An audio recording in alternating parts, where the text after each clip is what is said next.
Chapter 21. The Tattered Catalog of Medicinal Herbs. Lin Yu had always been lazy, but after Emperor Shuiye had just granted him the title of Marquis, he suddenly sat up straight. He let the fallen copy of the Lin family's Spirit Ring Selection Compendium lie where it had dropped and stared ahead as if stunned, lost in thought. "How could this be?" he muttered. Uncle Dugu is a titled Douluo, the best at handling poisons. How could his son still be poisoned like this?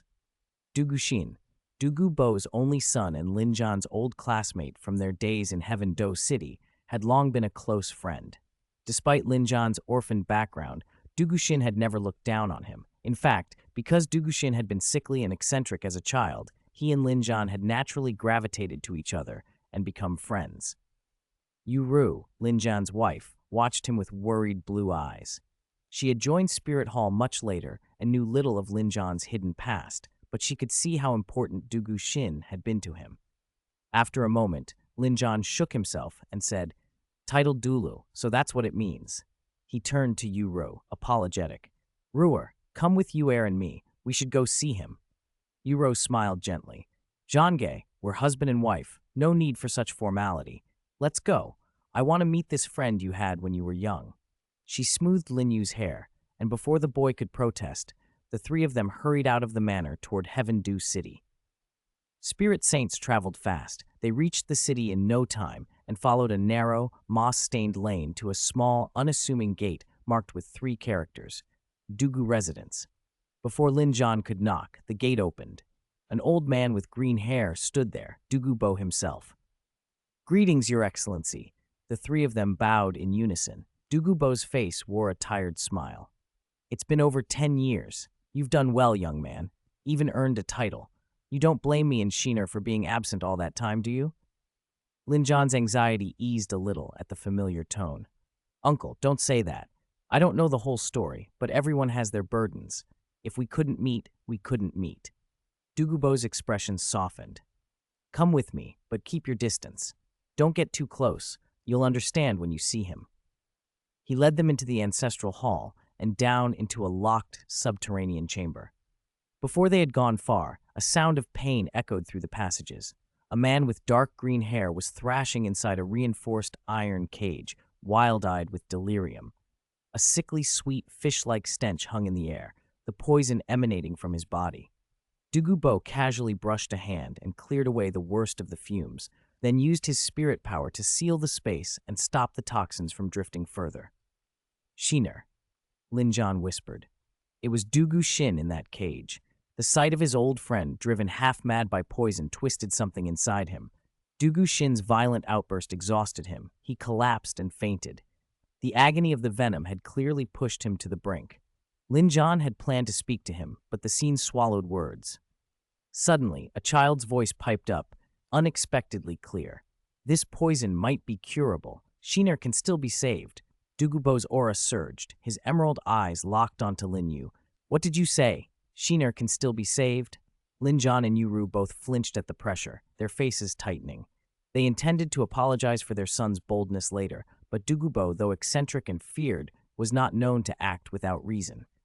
Lin Yu, acting on impulse, pulled a yellowed, tattered booklet from his wrist spirit tool. A few pages gone, the cover creased and worn. It was the immortal herb illustrated record he had picked up. He opened it to a page describing the fragrant luo herb. The picture and the description caught everyone's attention. Dugu Bo, who was normally suspicious and not given to easy hope, scanned the text and fell silent. Then his lips trembled. He snatched the booklet from Lin Yu's hand, reading every line as if the words themselves might save his son. "He's saved! He's saved! Shiner can be saved!" Dugu Bo cried, his whisper turning into a shout. For a man who refused to bow to fate or stray from hard evidence, the discovery was almost hysterical. He muttered about having once protected Lin Yu, about heaven's will and the strange return of favor, as if destiny had come full circle. The protection he'd given back then had now returned as a chance to save his son. After a few moments, Dugu Bo composed himself. He entrusted Lin Yu and his family with watching over Dugu and said he would take Shiner to the medicinal garden he had accidentally found. Without another word, he left Heaven Do City, urgency in his stride. When Dugu Bo was gone, Lin Yu suddenly felt a chill run down his spine.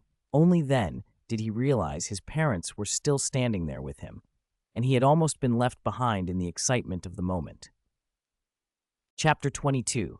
Little Green's Naughty Prank. The husband and wife mixed doubles match was over. Lin Yu had no physical wounds, but Lin Jian and Yu Ru had used a bit of spirit power to make him grimace in pain. Lin Jian flexed his wrist casually and said, "Do you know what you did wrong yet?" "I know." Yu Ru, playing the part of the scolding mother, smiled and ruffled her son's smooth hair. "Then tell us, Yu, how exactly were you wrong?" I can't really say." Lin Jian's glare sharpened, and he glanced toward Dugu Xin, still unconscious nearby. He sighed. "You shouldn't have given Uncle Bo the slightest hope of an immortal product if you were only going to let reality hurt him again. I've seen that kind of spiritual plant. If it's called an immortal product, how could an ordinary person possibly find it? After what you said, if little Sin can be saved, fine. But if he can't, knowing Uncle Bo, he won't blame us directly, but it would seriously damage the relationship between our families." Lin Yu changed his expression and put on a look of guilt.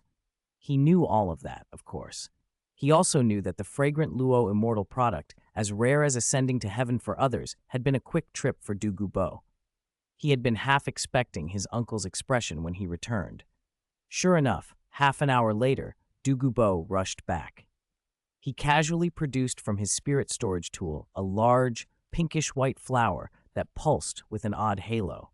The moment the flower was revealed in the dungeon, its strange radiance spread outward, and the toxic gas that had choked the room around Dugu Xin evaporated as if ice met scorching sun. Dugu Bo's anxious, lined face bloomed with relief. "It works! It really works!" Without hesitation, he opened the dungeon and used the fragrant luo to cleanse the lingering toxins deep inside, allowing Lin Yu and the others to step in. Only then did Lin Yu finally notice the walls and railings, made from a special metal, were marred with fist prints, claw marks, and dents from headbutts. He understood then, in a way he never had before, that seeing a child suffer was a torment no parent could bear.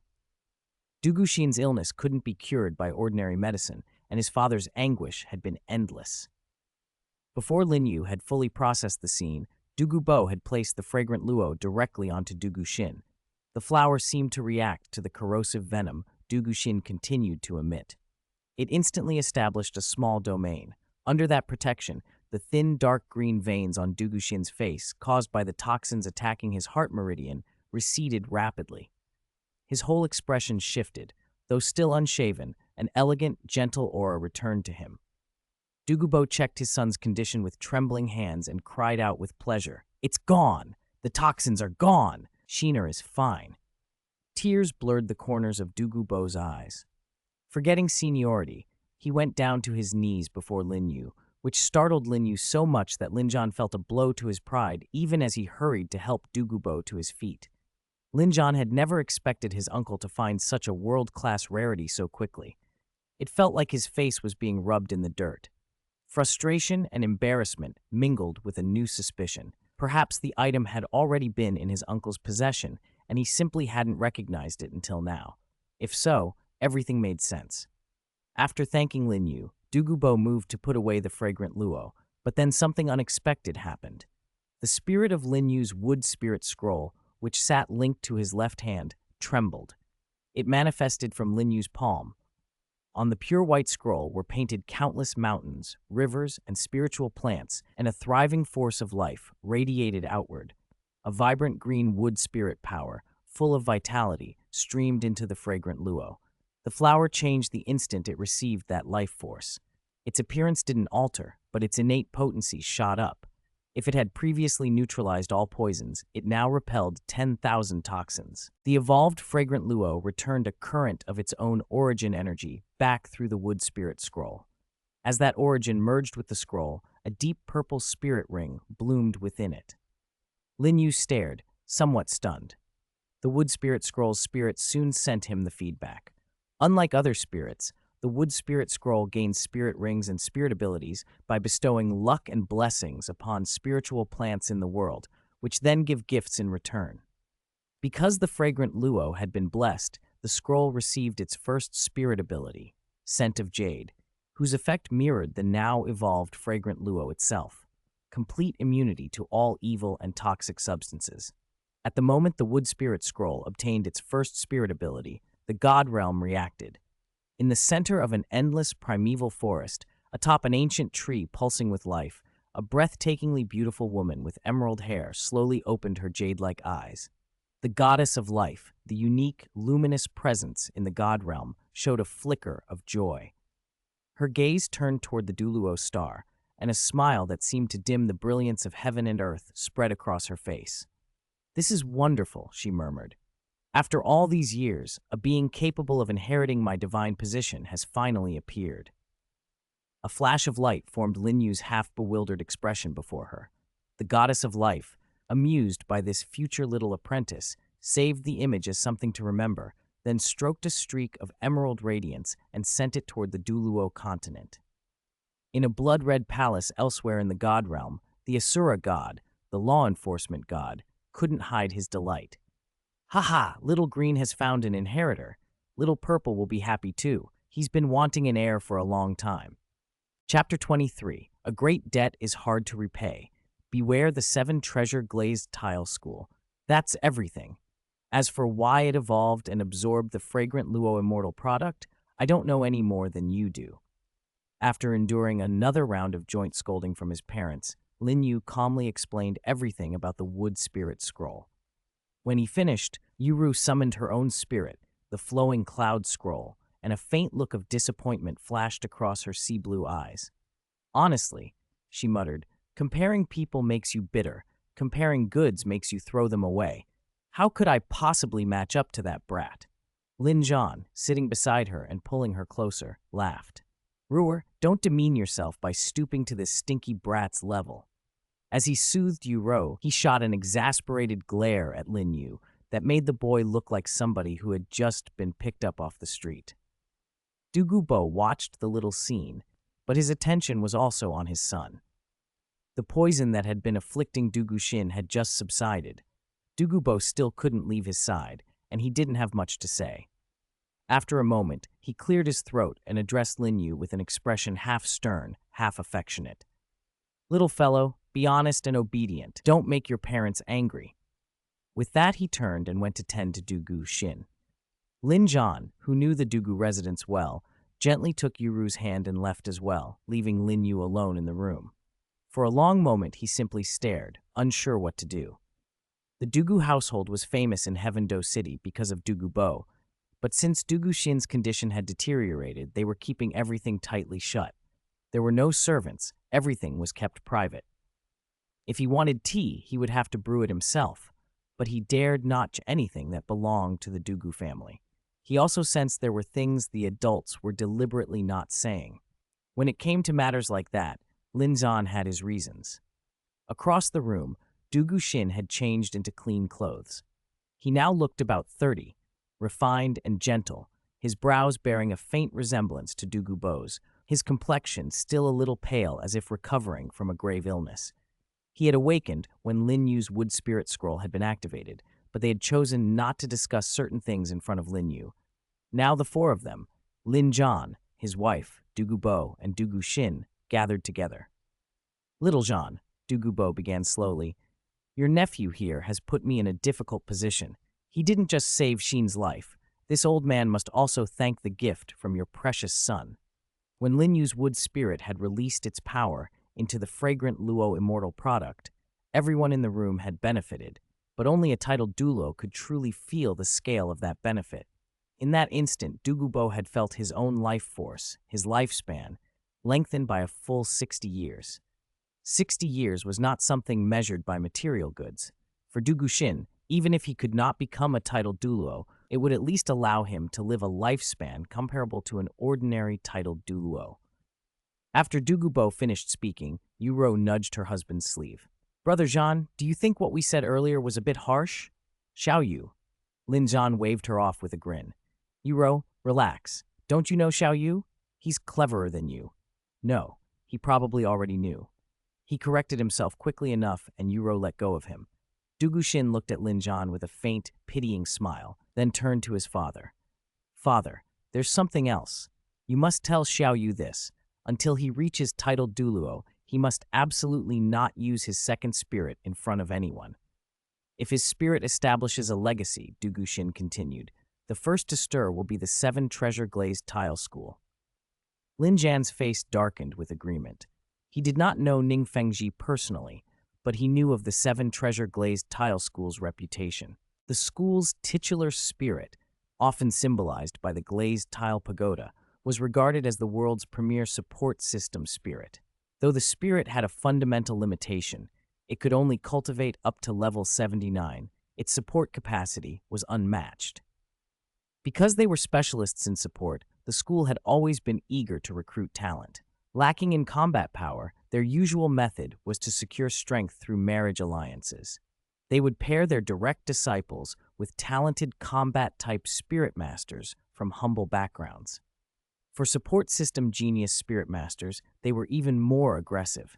If they found a rising support spirit, they would try to recruit it outright, match it with a direct disciple of the Ning family, and, through the Ning family's stable legacy bloodline, absorb and dilute the spirit, making it effectively part of the Ning family. If the invitation was refused and the support ability exceeded that of the 7 treasure-glazed tile pagoda, the Ning family would not hesitate to treat it as an enemy to be stamped out.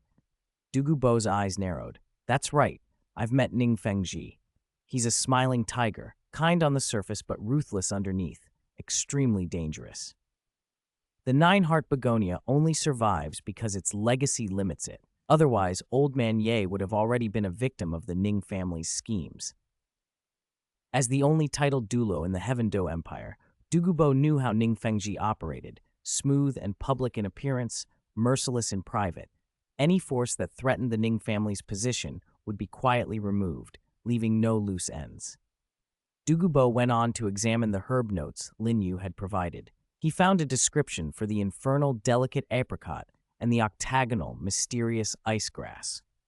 From his own knowledge of his family's jade phosphor serpent spirit, an inherently cold spirit, he judged that the octagonal mysterious ice grass was more compatible with it than the infernal delicate apricot.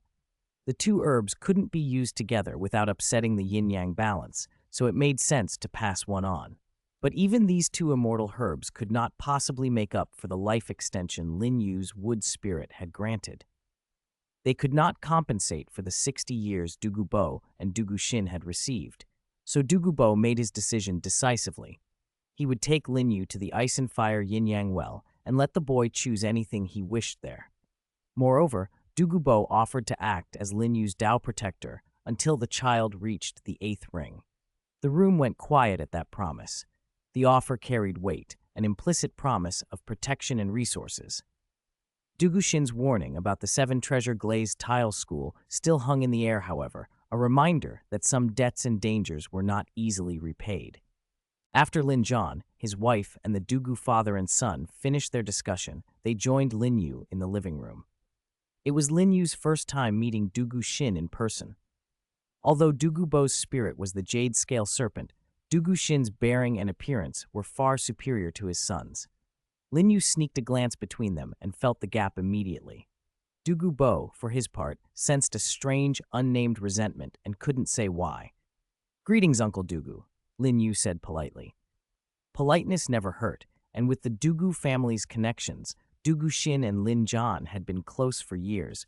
Lin Yu felt secure. Even if his father failed him later, there would be others to stand up for him. Dugu Xin liked his nephew and, with a soft smile, patted Lin Yu on the head.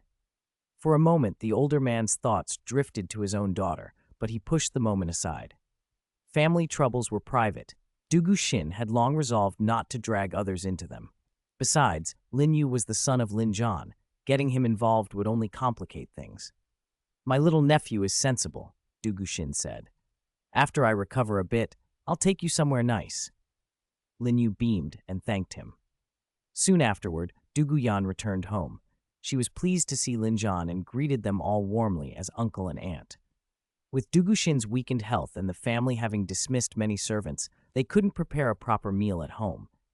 So the 2 families, 3 from the Lin family and 3 from the Dugu family, went straight to a restaurant run by the Heaven Do royal household. Because Dugu Bo was a titled Douluo, His presence was enough. The manager bowed, fussed over them, and didn't even bother to tally the bill. The manager led them into a private chamber reserved for the royal family. Places like this were off-limits even to powerful outsiders. Ning Fengji himself couldn't enter there. Though Dugu Bo hadn't been born into the Heaven Do royal line, he joined the empire and earned privileges because of his status. The imperial house knew how to rank favors. Close relations received privileges. Distant ties got courtesies. For the time being, at least, the divide remained. Just as the first dishes were about to be served, someone appeared at the door, a handsome youth in a moon-white robe embroidered with gold thread. It was Shui Qinghe. He smiled faintly and waved toward Lin Yu, who happened to be looking. Lin Yu's first reaction was surprise. Why would Shui Qinghe be here? Followed by a small thrill at the unexpected meeting. Excusing himself to the others, Lin Yu stepped out and approached the youth. "Your Highness Shui Qinghe, what a coincidence. I didn't expect to meet you here." Shui Qinghe returned the smile and nodded. "I didn't expect either. I take it you're with the Jade Scale Duo?" Lin Yu didn't hide the situation. He explained the family ties between the Lins and the Dugus, omitting only a few sensitive details. They walked out of the restaurant together and stopped in front of a carriage. Lin Yu felt awkward for a moment and started to duck out politely. "I should be going." "Won't you sit for a bit? I'm not in a hurry." Under Shui Qinghe's invitation, Lin Yu climbed into the carriage. Once inside, the youth relaxed. With a quiet shimmer of spirit power, Shui Qinghe shed his current guise, and the person inside the carriage changed into a golden-haired beauty. Qian Renxue smiled at Lin Yu's startled look. "Tsk," she said. "I didn't expect you, Xiao Wu, to be involved in the commotion in Heaven Do City today. No wonder Dugu Bo rushed over so fast." "Young miss, I only helped Uncle Dugu." Qian Renxue cut him off with a fond look. "I know. Dugu Bo's grudge is against Juhua Guan and those nearby, nothing to do with Spirit Hall. That's not why I called you. I wanted to tell you, Shui Luochuan has almost certainly taken those potent tonics and passed away, and I have a favor to ask." The usually proud Qian Renxue hesitated before she spoke, then made her request. She wanted Lin Yu to use his second spirit ability, the mimicry, so he could impersonate Shui Qinghe. The reason became clear as she explained. Deep inside the imperial palace, she had a heavily sealed spirit isolation room where she could cultivate in secret. The palace contained too many spirit saints and Douluo-level experts. Her spirit fluctuations would be easily detected. If Lin Yu could appear publicly as Shui Qinghe, studying or resting, the real persona's absence wouldn't attract attention while she entered the secret room. "I can do it," Lin Yu said, "but I can't be too far away. The clone is maintained by my spirit power. If I go too far, it will dissipate." "Leave the details to me," Qian Renxue said. She smiled, genuine gratitude in her eyes. They spoke a little longer. Then Lin Yu stepped down from the carriage and transformed back into Shui Qinghe's appearance to take his leave. Qian Renxue's lips curved. "Thank you, Xiao Wu." As they said goodbye, a commotion erupted across the Heaven Do imperial palace. The news that the first prince Shui Luochuan had died spread like wildfire. Emperor Shuiye, already weathered by the burdens of rule, suddenly looked decades older. The blow of losing yet another son, on top of all the palace's other strains, was too much. The emperor collapsed. Shui Xing, the empire's only other prince, rushed to the palace as soon as he learned what had happened. When he arrived, all he could do was mutter, "Heavens, what has befallen our Heaven Do empire? Why is fate so cruel?" Shui Luochuan's death could not be hidden. As the crown prince and representative of the Heaven Do nobility's interests, his sudden passing stirred the court and nobility into panic and plotting.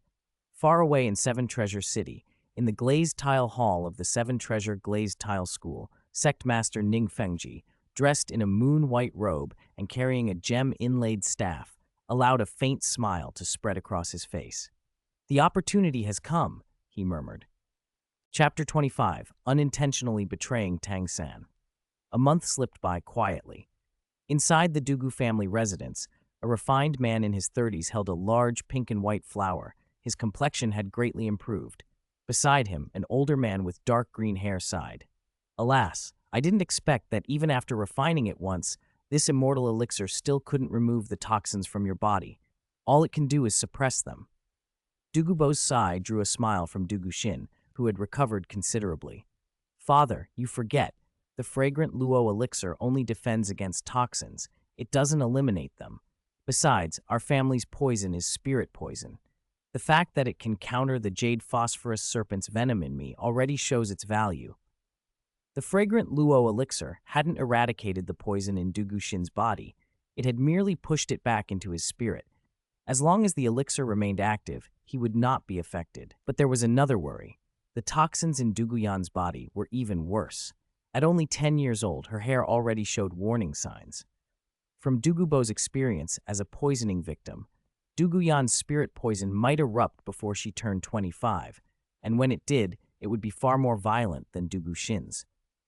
Gently stroking the white flower in his hand, Dugu accepted that his talent was ordinary. It was impossible for him to break through to a titled Douluo within 15 years.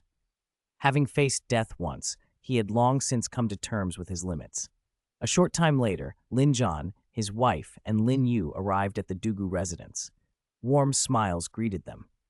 After introductions, everyone boarded carriages and departed Heaven-Do City, heading for the rendezvous point the Dugus had arranged. Leaving the city from different directions only made Dugu Bo appear cautious. He had discovered several special-use medicinal herbs in his garden and was taking no chances. Guided by Dugu Bo, the group reached the edge of the emerald-green poisonous mist.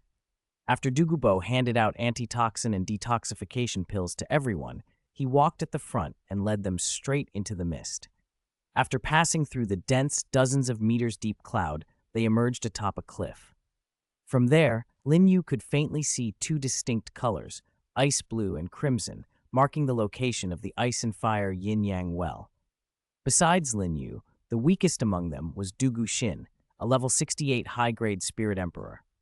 Calmly, the group descended beneath the cliff and passed Dugu Bo's simple dwelling to reach the strange land surrounding the well.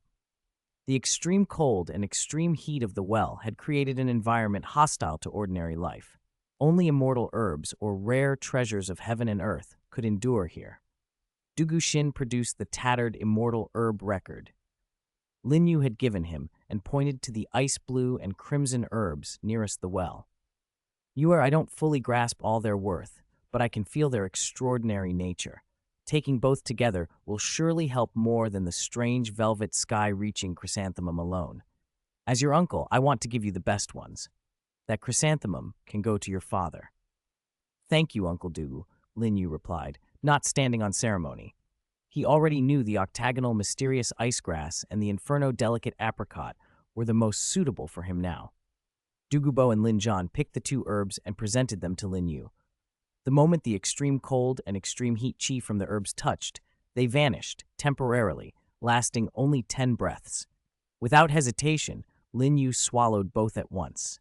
Immediately, a vibrant emerald beam of life descended and plunged into the space between his eyebrows.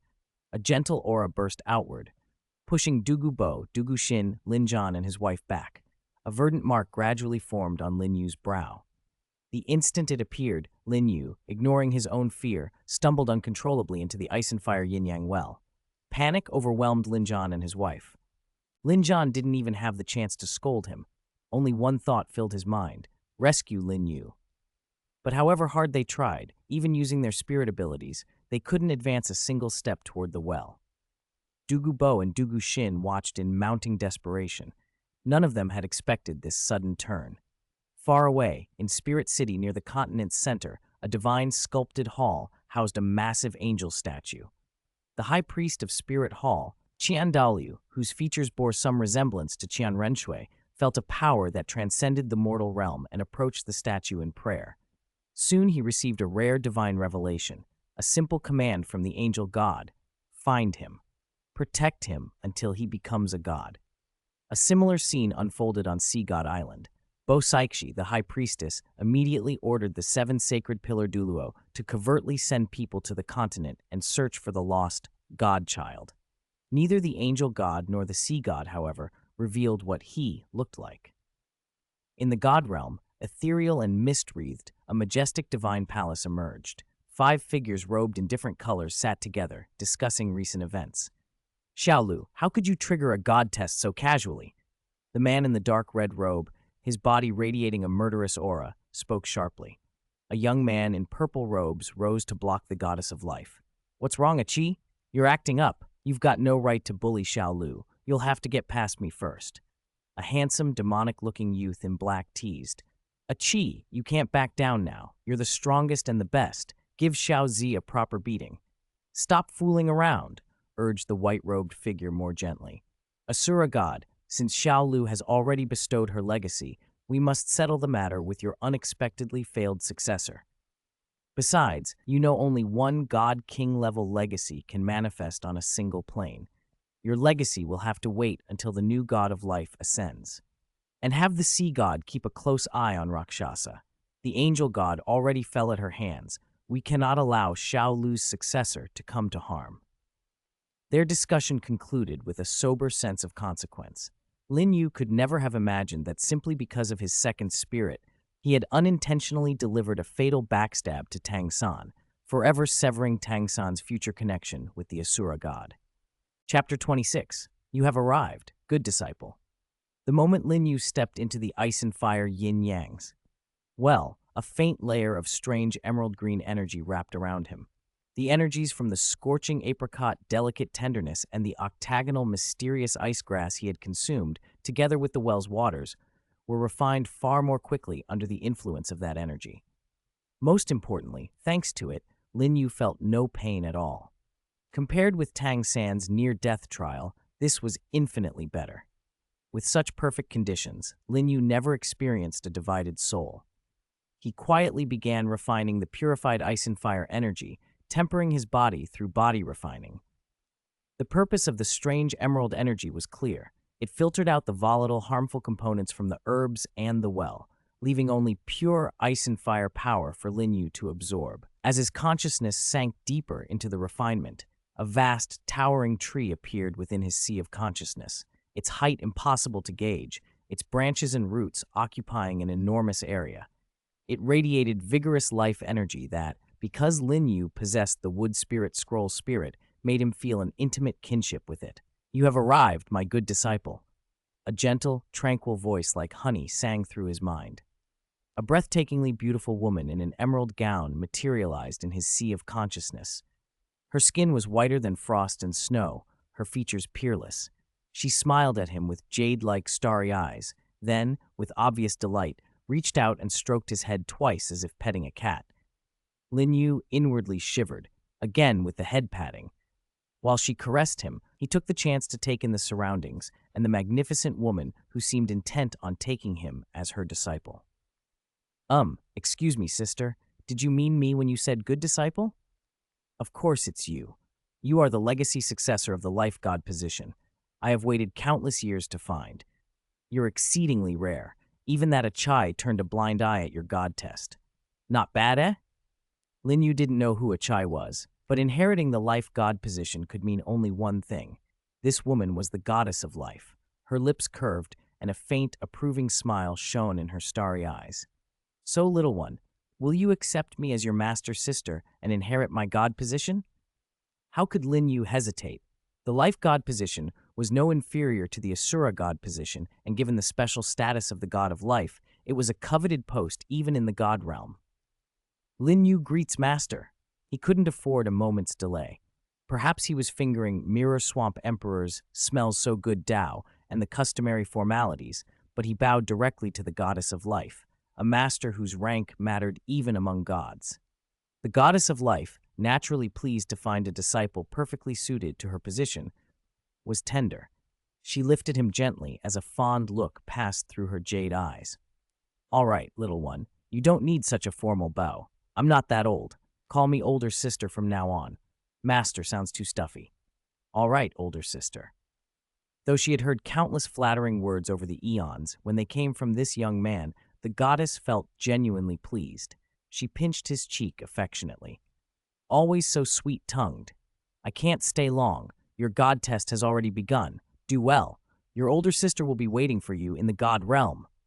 Her voice faded. From the great tree within his sea of consciousness, a radiance spread and a clear, calm voice announced, "Life god position. First test. Ice and fire body refining. Passed. Reward. Spirit ring increased by 1,000 years. One secret technique of foreign poison cultivation. Spirit power increased by 3 levels. Lin Yu recognized the voice wasn't the goddess herself now, but the life god position's echo after the test's completion.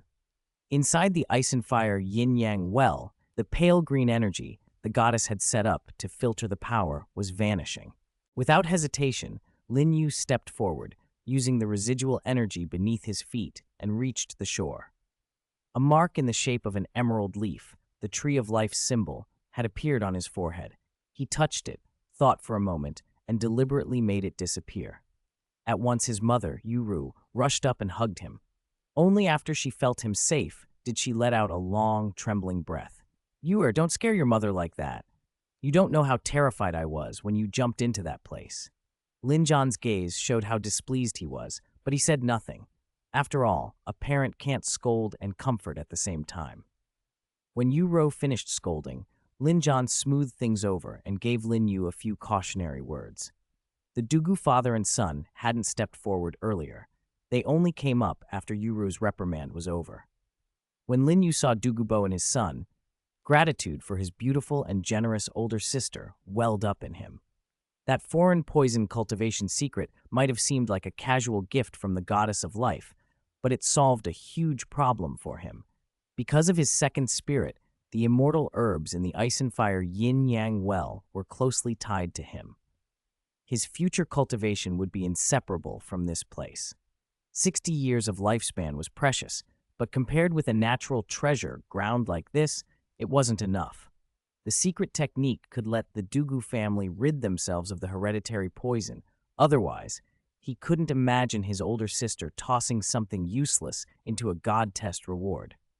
After explaining everything to the four of them, Dugu Bo stared blankly. "Xiao Wu, you mean you were chosen by a deity as a successor to a god position, and because you entered my ice and fire well, that god position gave you a secret technique that can completely cure the inherited poison of our Dugu family?" "That's right, but in exchange I'll need a few herbs from here. Don't worry, I'll leave the cultivation foundation for those herbs." "Grandfather Dugu, do you agree to the exchange? Or should we forget it?" "Exchange? Of course we'll exchange." Before Dugu Bo could finish, Dugu Xin answered without hesitation. Chapter 27. Qi circulates through the 8 meridians. Dugu Xin's decisiveness astonished everyone present, especially his elderly father, Dugu Bo. He had been about to speak, but when he saw his son's resolve, he simply nodded in agreement. Dugu Bo knew that although Dugu Xin's cultivation talent was at best upper middle, his knowledge and insight into spirit matters were exceptional. When he was young, Dugu Xin had devoted years to studying spirit theory to solve the Dugu family's poison problem and increase his own strength. Having suffered from severe poison since childhood, he forced himself to become a spirit emperor before 50 and became a true authority in spirit research. He had never cared for empty titles. His only goal was to lift the curse on his family. To Dugu Xin, even the most learned scholar was still helpless before strength. All his study had been to lay a foundation and find a path to becoming a titled Douluo. From that perspective, his single-minded effort made him far more admirable than those charlatans who hoped others would create their greatness for them. After so many years without success, an opportunity to change the Dugu family's fate demanded he seize it. About an hour later, Lin Yu stretched his wrists. He had just finished transcribing the poison cultivation secret manual. Dugu Xin's hands trembled as he carefully took the dozen or so pages from him. As he read, color rushed unnaturally into his pale, recovering face. "Good, good. This is wonderful," he exclaimed. "With this, my Dugu family can finally break its curse. The fusion method of poison and spirit power is exquisite." Lin Yu was not surprised. The secret technique had been given to him by the goddess of life. By combining one's poison with spirit power, one could form a unique poison spirit power that neutralized the poison's harm to the cultivator while greatly enhancing offensive capability. The resulting poison spirit power was terrifyingly effective and difficult to guard against. It reminded Lin Yu of a special world he had known where battle qi was cultivated. That world had a poison-attributed battle qi remarkably similar to this secret technique's poison spirit power. Dugu Bo examined the technique himself and was ecstatic. What Lin Yu had not expected was that Dugu Bo would not only allow him to borrow immortal herbs from the ice and fire yin-yang well, he handed the entire ice and fire yin-yang well to Lin Yu. Lin Yu did not refuse. He agreed, but promised to give 3 immortal herbs from the well to the Dugu family after he completed the origin feedback process on them. To facilitate this, Lin Zhan willingly deferred use of his wondrous velvet sky chrysanthemum and allowed the Dugu family to select 1 immortal herb first. Lin Yu would perform origin feedback on it with his spirit before they took it away. The reasoning was simple. Immortal herbs primarily consolidate the foundation and cultivate origin. The younger the consumer, the greater the effect. Dugu Yan's aptitude was at most comparable to Lin Zhan's, and, under ordinary circumstances, reaching title Douluo would not be easy for her. But Dugu Yan was only 10. Consuming an immortal herb at that age could produce a qualitative leap in her aptitude. For the future of their daughter and granddaughter, Dugu Xin and Dugu Bo hesitated long in front of the herb beds inside the ice and fire yin-yang. Well, then finally stopped before a flower as white as polished jade, like a narcissus. Xiao Wu, Dugu Xin said, "This is the one. The narcissus jade musclebone. I feel this immortal herb has the highest compatibility with Yan air." Lin Zhan patted Lin Yu's shoulder and motioned him forward to activate his wood spirit scroll. Lin Yu stepped up and released the scroll. The moment he did, a stream of wood spirit power surged into the narcissus jade musclebone. The herb trembled, sending out a unique spiritual aura that muted the other immortal herbs for a time. The aura condensed back into the narcissus flower, which then transformed into a streak of white origin and merged into Lin Yu's wood spirit scroll. After the merge, a purple-black spirit ring formed on Lin Yu's wood spirit scroll, looking almost like a 10,000-year spirit ring. Immortal herbs possess sentience. The spirit rings they condense are naturally most suitable for the current owner's state. The effectiveness of a condensed spirit ability is not weakened by the herb's age limit, only the range of its execution is affected by that limit. The wood spirit scroll's native ability to accelerate plant growth was especially useful. The more plants it stimulated, the more life power it could siphon to raise the age limit of its spirit ability. By absorbing the origin of this second immortal herb, Lin Yu gained another astonishing spirit ability. Qi circulates through the 8 meridians. Under this spirit ability, a person's cultivation speed is doubled, regardless of their aptitude. While Lin Yu was still acquainting himself with his new ability, the Dugu family father and son respectfully put the narcissus jade musclebone away. Dugu Bo then pressed a large bottle of detoxifying medicinal pills and a refining prescription into Lin Yu's hands, an obvious gesture of gratitude and practical concern. Although the ice and fire yin-yang well was a rare treasure, its entrance was kept safe by a layer of poisonous mist. Dugu Bo had planted around it for years. For the protection of the well, Lin Yu agreed not to remove it. Whether person or spirit beast, anyone who learned of such a hidden treasure would stop at nothing to seize it. Though the goddess of life's protection would shield Lin Yu personally, others around him might not be so lucky. After accepting ownership of the well and his new spirit ability, Lin Yu found his gaze drifting to another plant, a mass of golden red filaments like a blazing coxcomb.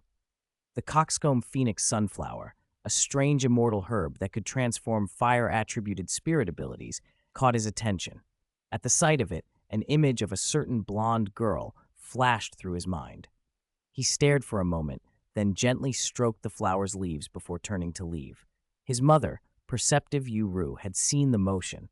She felt a sudden, improbable thought rise in her mind. The two families departed. Dugu Bo took Dugu Xin back to Heaven Do City, while the Lin family detoured around the city and returned to their estate.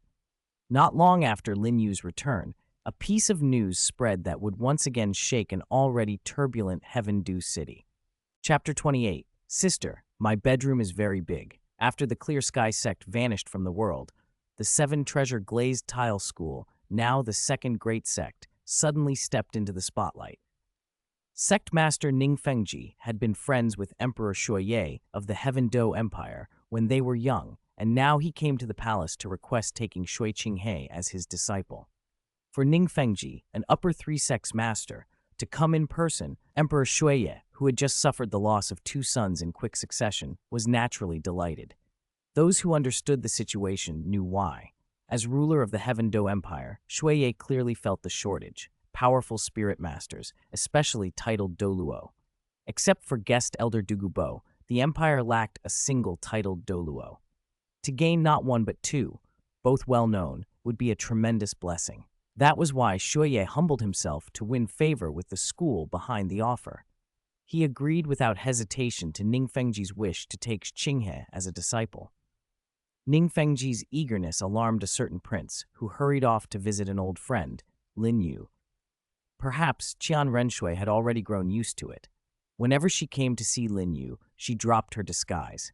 White jade hands propped her delicate cheeks, her cherry-red lips pouted slightly, and worry and melancholy flickered in her golden eyes.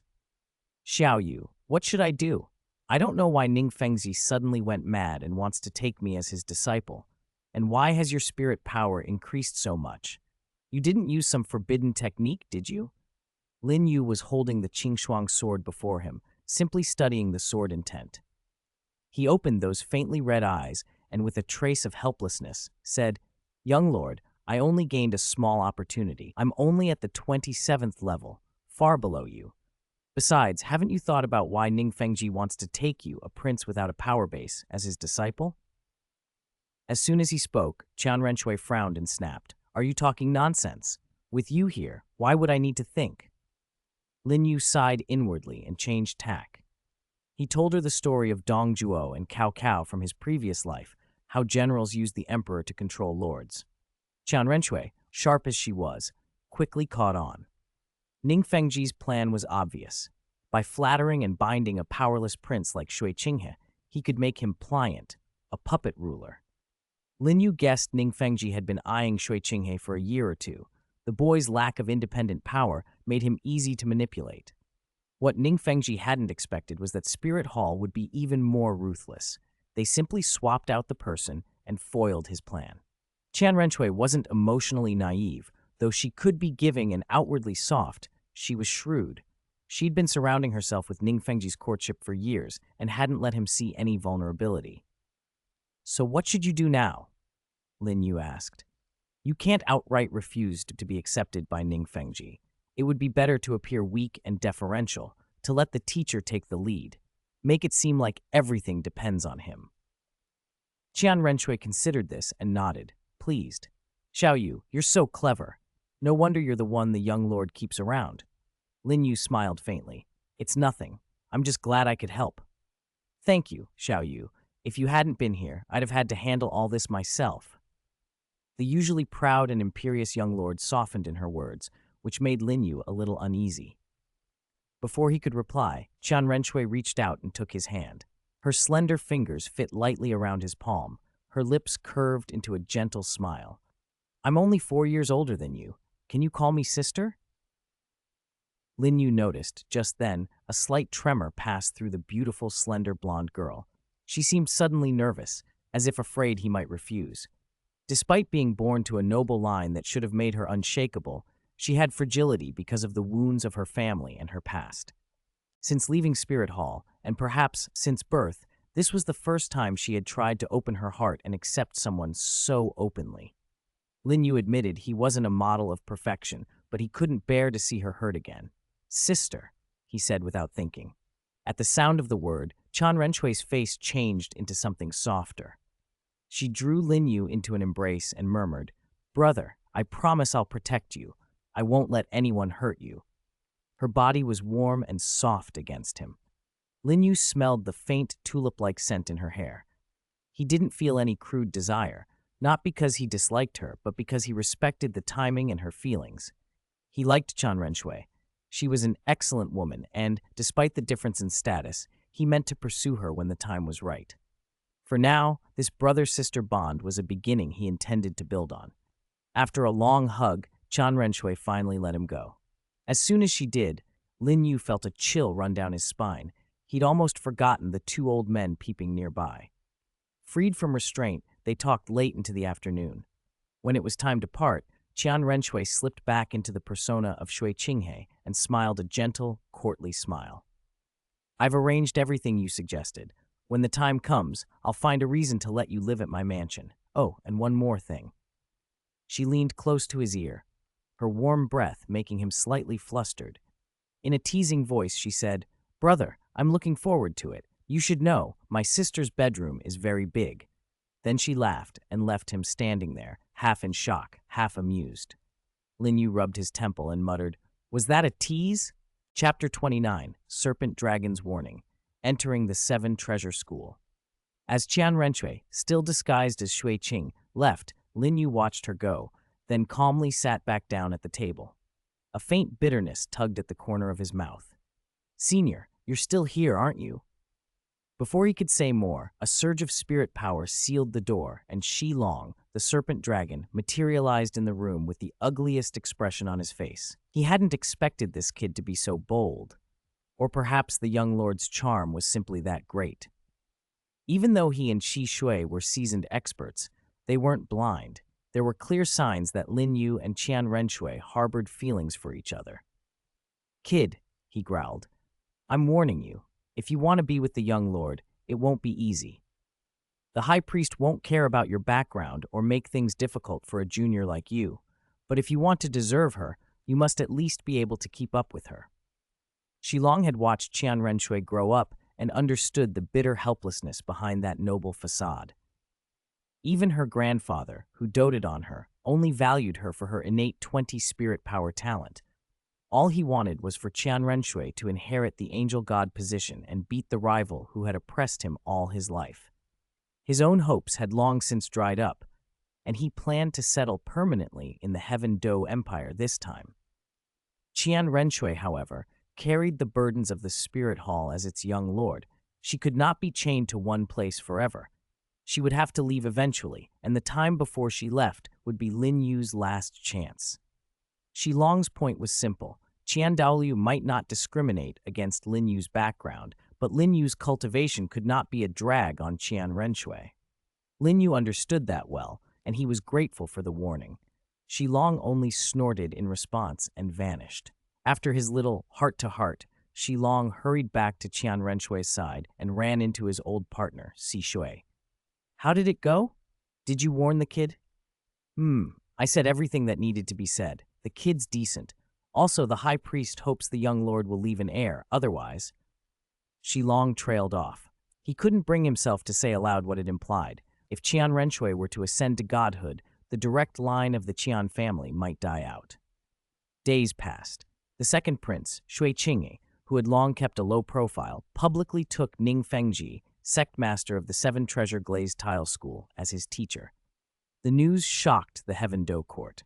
Most startling of all, Emperor Shuiye had given his approval and had taken to treating Qinghe with exceptional favor, remarking that "my son Qinghe possesses the bearing of an emperor."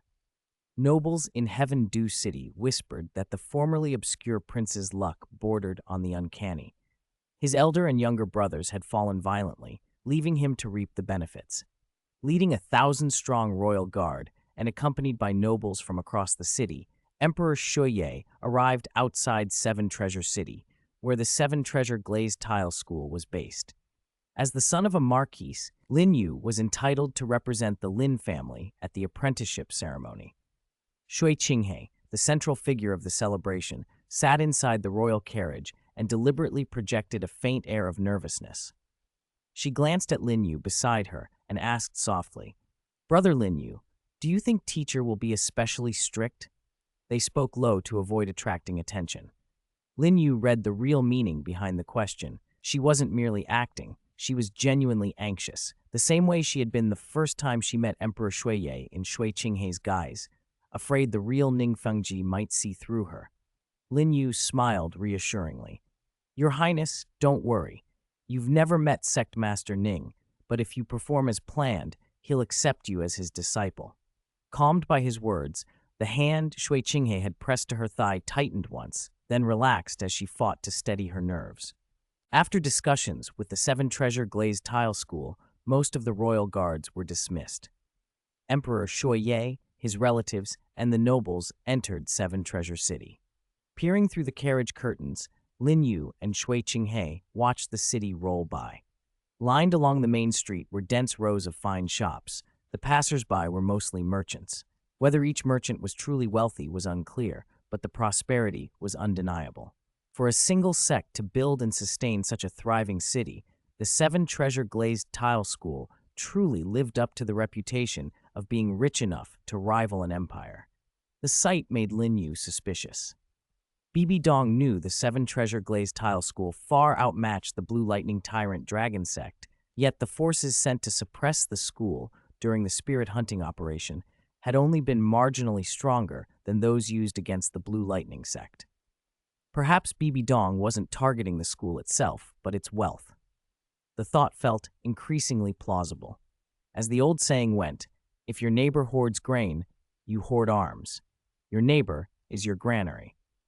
The imperial carriages made their slow way down the central avenue, attracting constant stares, until they finally stopped at Seven Treasure Mountain. Waiting below was Sect Master Ning Fengji, a man in his 30s with fair skin, handsome features, and a refined bearing. He had come down the mountain to receive Emperor Shuiye, an act of courtesy between old friends. At Ning Fengji's side stood two protectors. One was Sword Duo Xin, a white-haired, cold, expressionless veteran with a compact build, one of the school's two great guardians. The other was Bone Douluo Gurong, tall but slight, his hair thinning at the crown, and the rare space-type spirit at his command made him the school's second titled Douluo Protector. Below Seven Treasure Mountain, after Emperor Shuiye and Ning Fengji finished exchanging the usual lamentations about time and fate, Shui Qinghe finally arrived at Ning Fengji's side at the emperor's prompting. "Qinghe greets Schoolmaster Ning and the Excellencies," he announced. He was restrained but deferential, so much so that Emperor Shuiye's expression darkened from displeasure. That hardly mattered. The instant Ning Fengji saw Shui Qinghe, he had already decided this boy would be useful. Gurong and Chen Xin, the two stalwart protectors of the Seven Treasure Glazed Tile School, paid the newcomer no mind. Ning Fengji, for his part, simply ignored their attitudes. After a few flattering words praising Shui Qinghe as a prodigy, Ning Fengji led the royal family and a host of nobles up Seven Treasure Mountain. With one of the upper three sects taking a disciple, the ceremony could not be modest. Representatives from the Blue Lightning Tyrant Dragon Sect, also among the upper three, attended in person. In the sect's banquet hall, Lin Yu, high enough in rank to be noticed but not seated at the main table, sat close enough to watch Shui Qinghe, Emperor Shuiye, and Ning Fengji clearly. Qian Renxue, following Lin Yu's instructions, played the part of an inexperienced girl. She punctuated her innocence with occasional, staged confusion that drew laughter. When she pretended to feel embarrassed, her cheeks colored deliberately. Emperor Shuiye felt a twinge of regret watching the display. Had he known this day would come, he might have raised Shui Qinghe differently. But there were no do-overs. It fell to Ning Fengji, the other protagonist of the day, to smooth things over for his soon-to-be nominal disciple. Qinghe has lived in the inner palace for a long time. He's mild and honest. I have chosen him for his character, so I intend to take him as a disciple. If Qinghe made a mistake earlier, I apologize on his behalf. That was sufficient. Everyone present was either a househead or an heir. No one was there without standing or purpose, and they understood the meaning. The hall quieted, and Emperor Shuiye took the moment to frantically wink at Shui Qinghe. The earnest, slow-witted Shui Qinghe bowed immediately to Ning Fengji. If Schoolmaster Ning will accept me, Qinghe salutes his teacher. Ning Fengji's smile widened as if in genuine approval. To any outsider, the scene suggested a genial, unconventional sect master and a humble, devoted disciple. Only Lin Yu, who knew more, smirked inwardly. Ning Fengji was an old fox. He saw Shui Qinghe as a pawn for the Seven Treasure Glazed Tile School to extend influence over the Heaven Do Empire. Spirit Master power in the empire was waning, and with Emperor Shuiye aging, the timing was perfect. If Ning Fengji could secure the emperor's favor and marshal the school's vast wealth, he estimated better than 70% odds of seizing real control once the emperor passed. Then his sect could rival the Clear Sky Sect, the Spirit Hall, even the Star Luo Empire. Burying his ambition beneath a pleasant exterior, Ning Fengji rose and helped Shui Qinghe back up. "Qinghe, you don't need formalities. Your teacher isn't one for ceremony." Don't make a show of it. Thank you, teacher, Shi Qinghe replied. The staged harmony impressed the nobles and spirit masters gathered in Heaven Do City. Only Lin Yu's expression twitched with private knowledge. He said nothing aloud, but the old man's duplicity earned a grudging admiration from him. As Lin Yu glanced around, he suddenly met a pair of razor-sharp eyes fixed on him.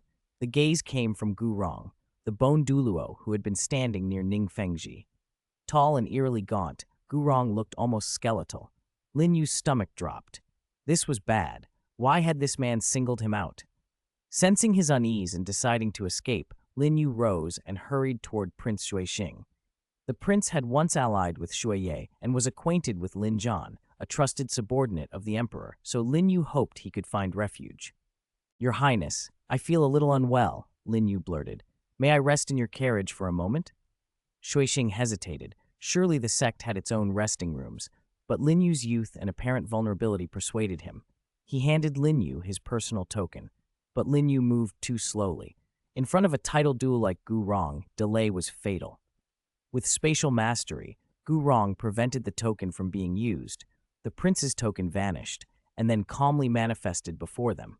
His dry-faced features curled into a chilling smile. Only 9 years old, and already a 27th-ranked spirit grandmaster. Marquis Chengyang truly has a good son. Greetings, Your Excellency, those nearby intoned, including Xuexing. Even a prince was compelled to show deference to a titled Douluo. That was the authority such a rank demanded. Where Lin Yu had hoped to vanish into the prince's carriage, he found himself the focus of the hall. Like a predator sizing up prey, Gu Rong circled him once or twice and then spoke plainly.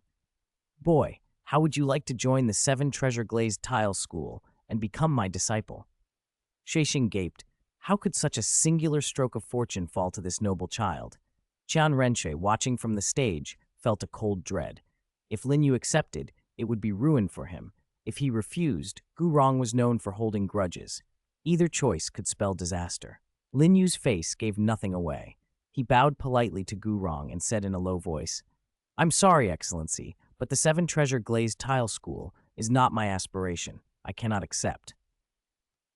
The words had barely left his mouth before Gu Rong's gaze changed. Unmasked, it blazed with raw, killing intent, as if he could end Lin Yu in an instant and force him, against his will, into the school for all time. Chapter 31. Xuexing pleads. Qian Renshue's fury. The murderous intent Gu Rong gave off made Lin Yu's mind go numb, as if he had stepped into an ice cavern. He felt, with chilling clarity, that if Gu Rong truly wished him dead, it would take nothing more than a thought. The pressure was instantaneous and overwhelming, the sort that convinces a man he is no more than an insect beneath a boot.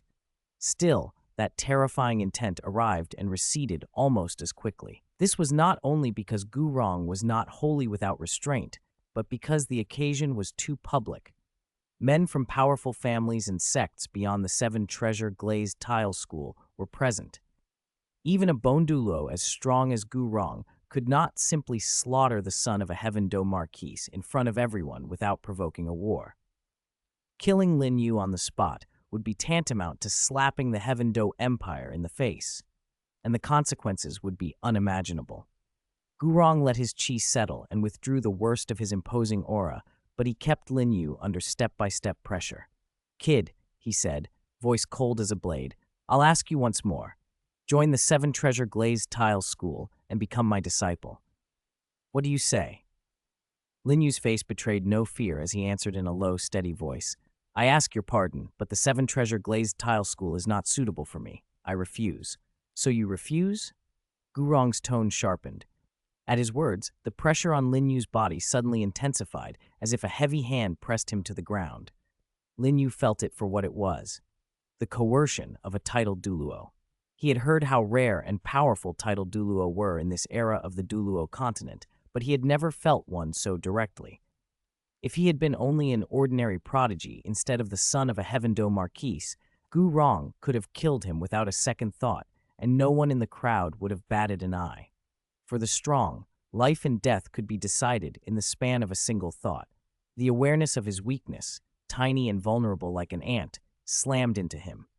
If only he were a titled Douluo himself, even Ning Fengji would hesitate to stand against him.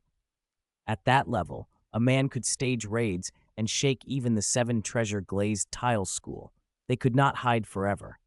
The pressure kept mounting. Gurong's spirit power coercion, controlled with expert subtlety, had reached the intensity of a spirit ancestor. And yet, even under that strain, Lin Yu did not release his spirit. The existence of his 1,000-year second ring was a secret known only to a few he trusted. To reveal it now might invite Ningfengji to use the entire might of the seven treasure glazed tile school and the Heavendo Empire against him. So he bore the pain and the humiliation.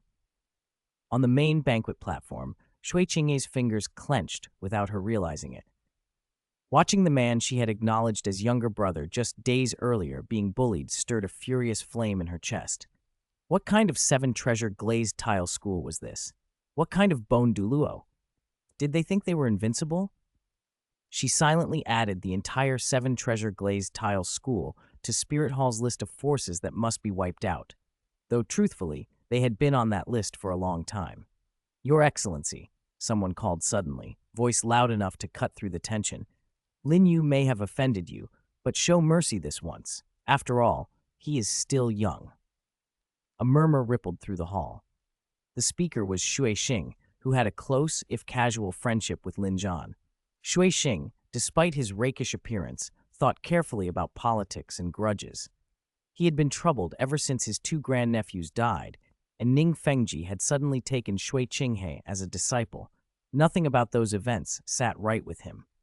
Ning Fengji himself was a schemer, always moving toward profit, and his sudden closeness to the Heavendo Empire smelled of ulterior motives. Seeing someone speak, Ning Fengji stepped forward and snapped at Gurong. Enough, Uncle Gu. You've gone too far. Young Master Lin has refused. How can we force him? At Ning Fengji's word, Gurong immediately eased the spirit pressure compressing Lin Yu. The sudden relief made Lin Yu's body sway. Having fought that coercion, he nearly collapsed, swaying as if struck. Shui Qinghe appeared just in time and supported him, keeping him from falling. Lin Yu's vision blurred. The last thing he saw before fading was her concerned face. The prince's acknowledgement ceremony had been draining. Even Shui Qinghe, now at spirit ancestor level, was exhausted by nightfall. She had two maids carry Lin Yu to her bedchamber. Once the maids left, Qian Renxue removed her disguise and summoned Serpent Dragon. Because Sword Douluo and Bone Douluo from the Seven Treasure Glazed Tile School were still in the palace, both Serpent Dragon and Sishui had remained behind rather than following Qian Renxue earlier. Uncle Shi, check on Xiao Wu at once, Qian Renxue demanded. Serpent Dragon wasted no time. He grabbed Lin Yu's arm and probed with spirit power, frowning. He's all right, just severely overdrawn on spirit power. But didn't he go to the Seven Treasure Glazed Tile School with you, young lord? How did he end up like this? Qian Renshue's anger flared. After a brief explanation to Serpent Dragon, she sat and wrote a letter to Qian Daoliu, pleading with her great-uncle, the gold crocodile Douluo, to teach the Seven Treasure Glazed Tile School a lesson. Qian Renxue had never tolerated being bullied since childhood. Today, it was Lin Yu who had been humiliated, but she felt it as a personal wound. As his elder sister, she would not stand for it. A cold light burned in her phoenix-like eyes. You like bullying others, do you? I'll let you feel what it's like to be bullied. Serpent Dragon and Sishui had no objections. The Seven Treasure Glazed Tile School had indeed wronged their young lord. If Serpent Dragon's strength were not limited by political constraints, he would have acted himself. With the letter sealed, Lin Yu slowly regained consciousness. The first face he saw was Qian Renshue's, her disguise gone. She rushed to him, gentle concern in her voice. Xiao Yu, are you all right? Rest some more if you need it. I'm fine, Lin Yu managed. Just unlucky. Qian Renxue smoothed his short hair, a small smile touching her eyes. It's nothing permanent. Your potential is boundless. Those two old men who chose the wrong path, unless something unexpected happens, their road ends here. When you become a titled Douluo, I'll personally take you to the Seven Treasure Glazed Tile School's gate and end that old dog Gurong's life myself, she added fiercely. Lin Yu felt comforted. Who wouldn't be consoled by a protective older sister? Yet one phrase she had used puzzled him. Sister, you said they cut off their own paths. What does that mean? You're still young, Qian Renxue said, her expression softening as she prepared to explain. There are things on this continent you don't know yet, like Chen Xin. His family line was far stronger than he is now. 32. Sword heart clear and bright. Dugu Bo blocks the gate of Seven Treasures City. After staying in Shui Qinghe's sleeping quarters for a long time, Lin Yu had learned many secrets that weren't in the original story, and he'd remembered faces and names that time had erased. For example, Chen Qin's father, Chen Jianjun, Qian Renxue had told him, was already a level 98 super Douluo, a hair's breadth from the limit Douluo. In terms of sword cultivation, not even the current Chen Xin or Qian Daoliu could compare. If Chen Jianjun's advantage in cultivation hadn't existed, Qian Daoliu might truly have died by his hand. Learning how Chen Jianjun had risked life and death to force a breakthrough left Lin Yu thoughtful and silent. Qian Renxue, sitting beside him, felt something odd. Lin Yu's demeanor had changed in an instant. It reminded her strangely of her grandfather.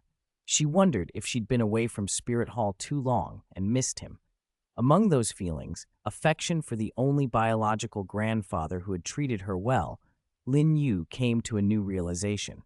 But his insight leaned more to the sword in his hand than to spirit theory. He remembered the old Dean's stories and all the wuxia novels he'd read.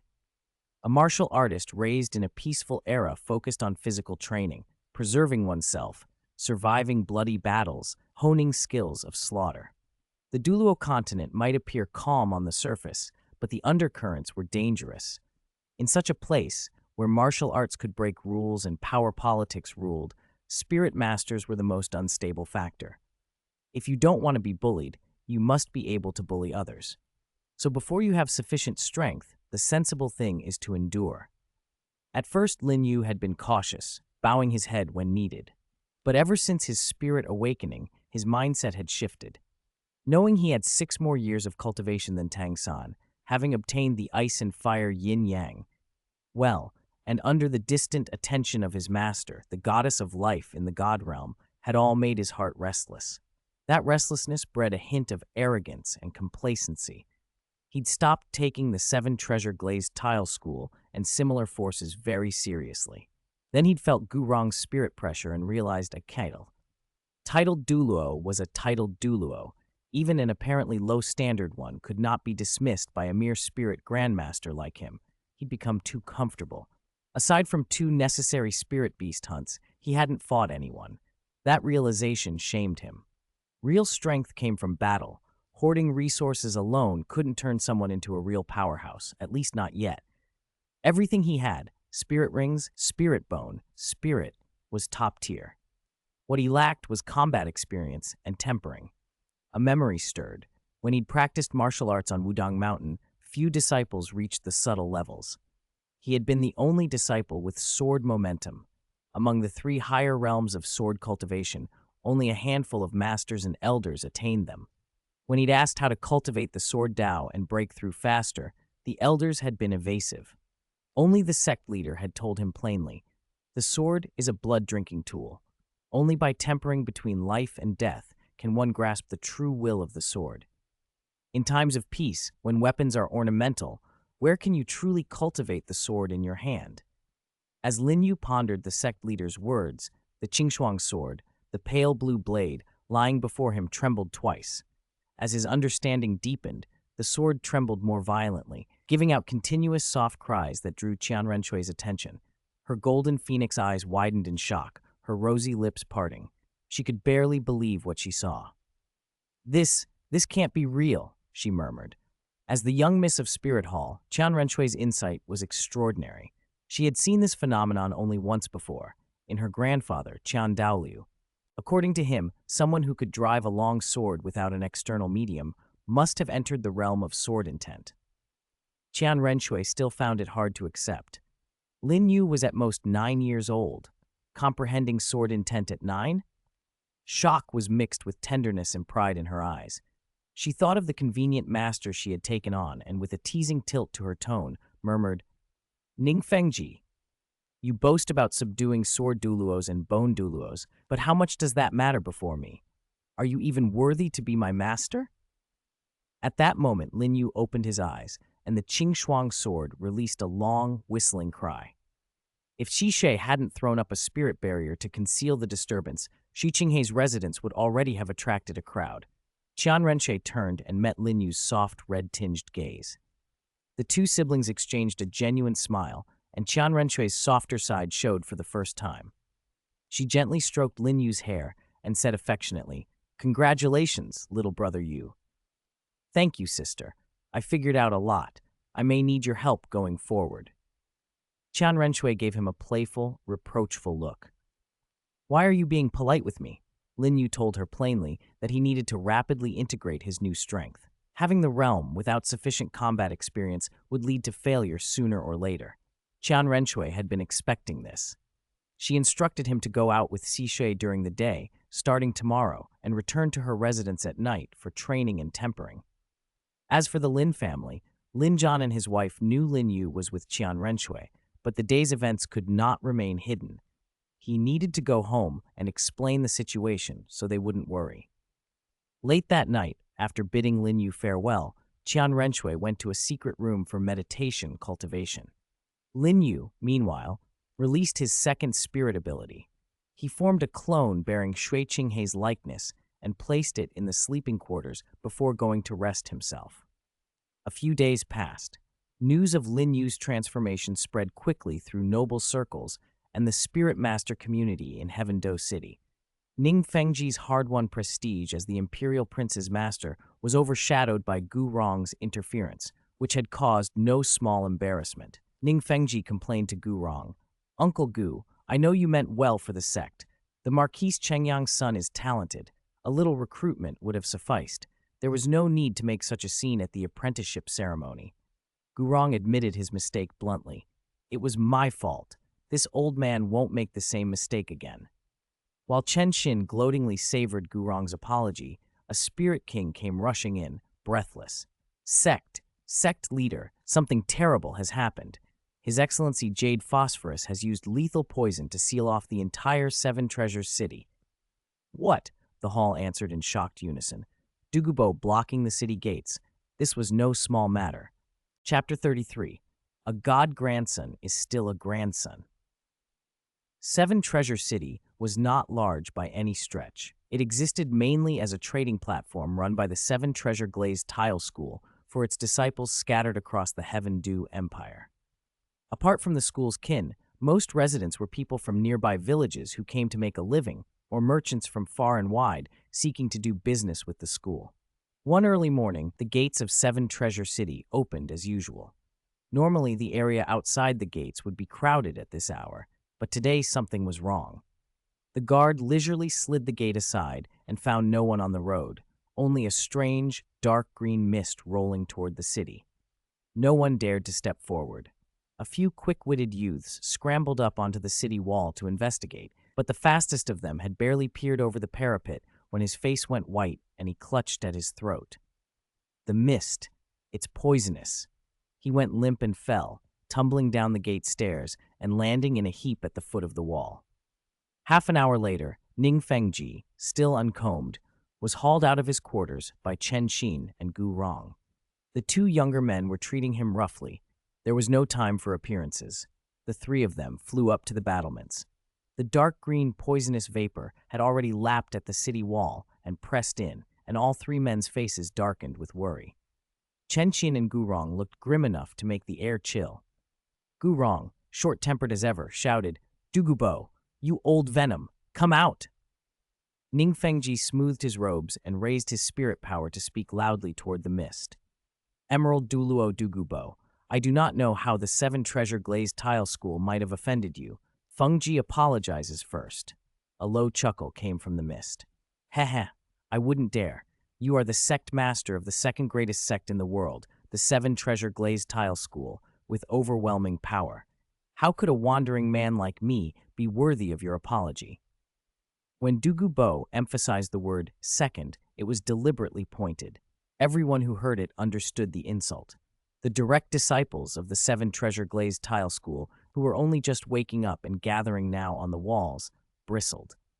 If they had the cultivation to oppose Dugu Bo, they would have jumped in immediately.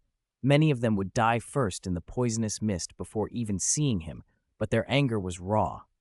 "Bastard! Dugu Bo, you really think I wouldn't dare kill you? Gurong spat. Compared to Ning Fengji's carefully measured words, Dugu Bo's slight had cut far deeper into the pride of Gurong and Chen Xin.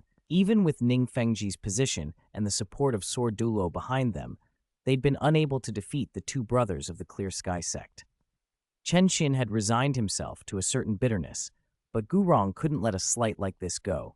Dugu Bo ignored them. The poisonous mist on the wall swelled and began to surge inward. Ning Fengji, despite his usual composure, felt panic rise. He bowed deeply in the direction of the mist and spoke with as much sincerity as he could muster. Emerald Duo, please be merciful. If I, Ning Fengji, have offended you, tell me plainly, and I will make amends. But the nearly 100,000 innocent people inside 7 Treasure City have nothing to do with our quarrel. Even if you seek vengeance on the 7 Treasure Glazed Tile School, please do not harm them. The emotional appeal reached the crowd on the wall. The frightened citizens below looked on with hope. Pleading for civilians put Dugu Bo in a difficult position. If he wished to maintain any decency in the wider world, he couldn't simply slaughter a city. A soft, amused voice came from within the mist. Dugu Bo sounded almost moved. Schoolmaster Ning cherishes the people of the Heaven Do region. Very admirable. That puts me in a difficult position too. When I came here, I promised my little grandson I would avenge him. That sentence stopped Ning Fengji cold. Grandson? Dugu Bo was known to have a son and a granddaughter. Where had a grandson come from? The revelation left wardens and disciples exchanging uneasy looks. Dugu Bo was a titled Douluo. He wouldn't make such a claim lightly. In this world, strange parentage stories weren't unheard of. Sects often had people show up claiming kinship, but a titled Douluo asserting a grandson was significant. Ning Fengji's face hardened. Whatever the details, if his sect had brought down the wrath of a powerful Douluo, he had to respond carefully. Please restrain yourself, Your Highness. I will investigate this matter thoroughly and punish anyone responsible. I will give you a satisfactory reply. Dugu Bo made an audible, deliberate cough, as if savoring the moment. No need to investigate. My grandson's name is Lin Yu. I believe Schoolmaster Ning knows him, yes? That shameless bone Dulo, always bullying the young. Ning Fengji's face went ashen. He had spoken so confidently only moments ago in an attempt to placate Dugu Bo and protect the city. Now he regretted it. Senior Dugu, he managed, voice tight, that young man is the son of Marquis Chengyang. What is his relationship to you?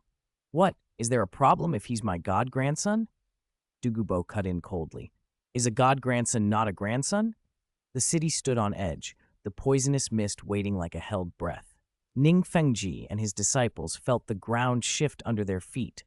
Their enemy had brought lineage into the dispute, and the price of angering Dugu Bo had just grown immeasurably steeper. 34. Dugu left, and the golden crocodile arrived. Ning Fengji didn't know what to say. As the dignified headmaster of one of the upper 3 sects, there was no way he could argue with Dugu Bo about whether a godson could be treated as a grandson. He had to keep up appearances. Still, he had never expected that the son of a mere Marcus would have such a close relationship with Dugu Bo. From Dugu Bo's expression, it was obvious he had come to vent Lin Yu's grievance, and that alone made Ning Fengji's head throb. The reason Dugu Bo was feared on the Douluo Continent wasn't simply that his spirit used poison. Many spirits used toxins. Even blue-silver grass had its own poison. What set Dugu Bo apart was his personal ability to unleash vast quantities of extremely potent venom. Even if his combat prowess wasn't exceptional, his capacity to spread poisonous power made every force that had a titled Douluo wary. After he initially refused the Spirit Hall's invitation, it was only a matter of time before some other power with a titled Douluo would come for him. Even Ning Fengji had likely been tempted by the idea of having Dugu Bo on his side, this walking killing machine. It was only because Shixing had rescued Dugu Bo and brought him into the Heaven Do Empire that the situation hadn't spiraled into outright war. Now that Dugu Bo served as a consecrator for the Heaven Do Empire, no one would bother him in the short term. Still, Dugu Bo's having blocked the gate of the 7 Treasure Glazed Tile School to vent Lin Yu's anger couldn't be hidden. If it wasn't handled carefully, it would drag the school's reputation through the mud. Dugu Bo had left his poison cloud outside the city, but Gu Rong, whose spirit leaned toward darkness, stared grimly through the lingering toxic haze at where Dugu Bo had stood hidden. "Old Venom," he growled. "Don't push your luck. If you don't want to die, leave now." Sword Duoluo beside him remained silent, though the sword intent around him flared, a clear signal that if Gu Rong struck, the Sword Duoluo would step in. Dugu Bo saw their posture, and a flicker of cold passed through his emerald eyes. If both Sword Duoluo and Bone Duoluo attacked, he would have to flee. But he was gambling on Ning Fengji's vanity. Would the man maintain his hypocritical stance to preserve face? "All right, I understand. It was Uncle Gu's fault. I'll have Uncle Gu apologize to Your Excellency. Is that satisfactory?" Ning Fengji sighed and, for the sake of appearances, turned to Gu Rong. "Uncle Gu, though you meant well for our sect, this was rash. You must apologize to Dugu, Your Excellency." Gu Rong was furious, but he trusted Ning Fengji's judgment and bit back his pride. With a forced tone, he offered a stiff apology. "Humph. Sorry, Old Venom." Dugu Bo was inwardly enraged by the insincere apology, but he kept his temper. He knew pulling poison into Seven Treasure City would make the entire Duoluo world his enemy.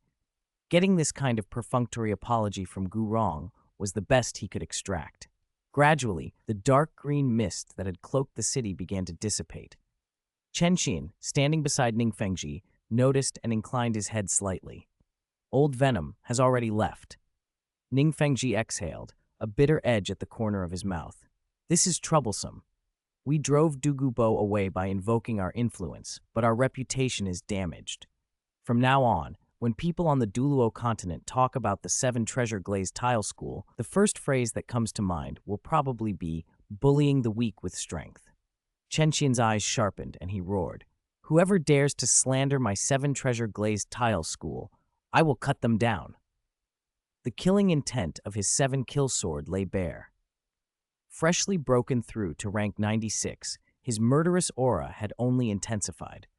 If he hadn't joined the school, he might well have set out to challenge the world with his sword, like his father before him. A sneer cut through the air, and someone coldly added, "Your cultivation isn't that high, but your tone is arrogant. I wonder what Chen Zhenjun would think if he knew you abandoned the Chen family line to join the Seven Treasure Glazed Tile School." The voice was low and powerful, like distant thunder. Ning Fengji's usual composure vanished at once when he saw who had arrived. He shrank back behind Gu Rong and Chen Xin, face suddenly grave. "Who is Your Excellency? Why have you come to my Seven Treasure City?" Chen Xin interrupted sharply. "Fengji, don't speak. This is the Spirit Hall's second consecrator, Golden Crocodile, Your Excellency, our senior." Golden Crocodile usually stayed hidden inside the Hall of Worship, living a reclusive life. Older than Qian Daoliu and in fact his senior, few even knew of his existence. Fewer still recognized him. Though Ning Fengji was well into his 50s, beside Golden Crocodile, he looked like a mere youth. Chen Xin, despite the insult that invoked his father's name, bowed respectfully. "Chen Xin greets Your Excellency." Golden Crocodile didn't even flicker his eyelids at the courtesy. Clad now in coarse linen and a hulking presence, he moved first, launching a crushing punch straight at Gu Rong. The blow was sudden. Even Gu Rong's defenses were overwhelmed, and he was sent flying. Before Ning Fengji or Chen Xin could react, the old man's voice grumbled. "I was merely passing through, coming into the city to rest my feet. But I saw that Junior's apologies were so arrogant just now. I want to see for myself whether your Sword Duoluo, Bone Duoluo, and that Seven Treasure Glazed Tile Pagoda amount to anything like invincibility." At his words, Golden Crocodile's spirit, the Golden Crocodile King, possessed him. 9 spirit rings coiled in the air around him, 2 yellow, 2 purple, 4 black, and 1 red. The pressure of a rank 98 peak titled Douluo filled the sky. Trouble came on the heels of trouble. They had only just driven off Dugu Bo when this heavyweight appeared. If Chen Xin hadn't instantaneously opened his 7-kill domain, Ning Fengji, only 7 spirit rings, would have been crushed by that spirit power. This time, Golden Crocodile had been given clear orders by an enraged Qian Daoliu. If he didn't leave a deep impression on the Seven Treasure Glazed Tile School for daring to bully their young lord, he wouldn't be allowed back into the Hall of Worship. As one of Qian Renshue's doting grandfathers, Golden Crocodile had especially resented anyone who dared touch their granddaughter. Since the Seven Treasure Glazed Tile School had been so brazen, they should not be surprised if Golden Crocodile showed no mercy. Even if they were beaten to death, he thought, they would have brought it on themselves. Influenced by the prevailing mindset on the Douluo Continent, spirit masters generally try to avoid fighting where ordinary people live. When clashes do affect civilians, compensation is usually offered afterward, a practice that felt a little too idealized to some. Still, Golden Crocodile, despite his irritation, had no intention of fighting inside Seven Treasure City. He flew straight to the outskirts. Chen Xin and Gu Rong exchanged a look. Both saw the helplessness mirrored in the other's eyes. Both felt wronged. But there was nothing to be done now. Even if they couldn't win, they had to grit their teeth and face it. Gu Rong tucked Ning Fengji, the fragile support spirit master, under one arm, and the three followed Golden Crocodile's trail. A few dozen miles from the city, Golden Crocodile carefully scanned the area to make sure there were no villages, then stopped. Chen Xin arrived on his sword shortly after, and Gu Rong flew in holding Ning Fengji. After Gu Rong set the support spirit master down, Golden Crocodile charged. His fists swelled, dark gold light rippling as he unleashed a punch imprint, the giant crocodile strike. The move itself wasn't overwhelmingly powerful. Golden Crocodile wasn't trying to finish Gu Rong with a single blow. It was a probe. Gu Rong reacted at once, activating his seventh spirit ability, Martial Soul True Body. His entire frame transformed into a pale, skeletal dragon, 100 meters long, hovering like a deathly apparition. The dark gold punch struck the bone dragon and vanished, like a clay ox sinking into the sea.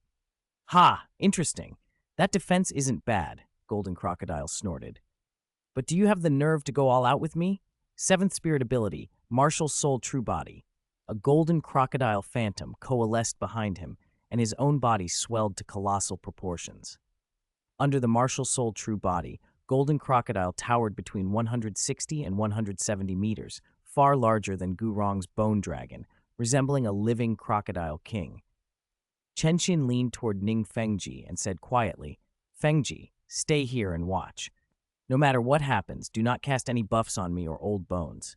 If you interfere, this fight will look like an ambush." Ning Fengji, quick-witted, understood immediately. If the schoolmaster intervened directly, Spirit Hall could accuse Seven Treasure Glazed Tile School of treachery and use it as a pretext to attack. Ning Fengji nodded and remained where he was. Chen Xin stepped between the two titans.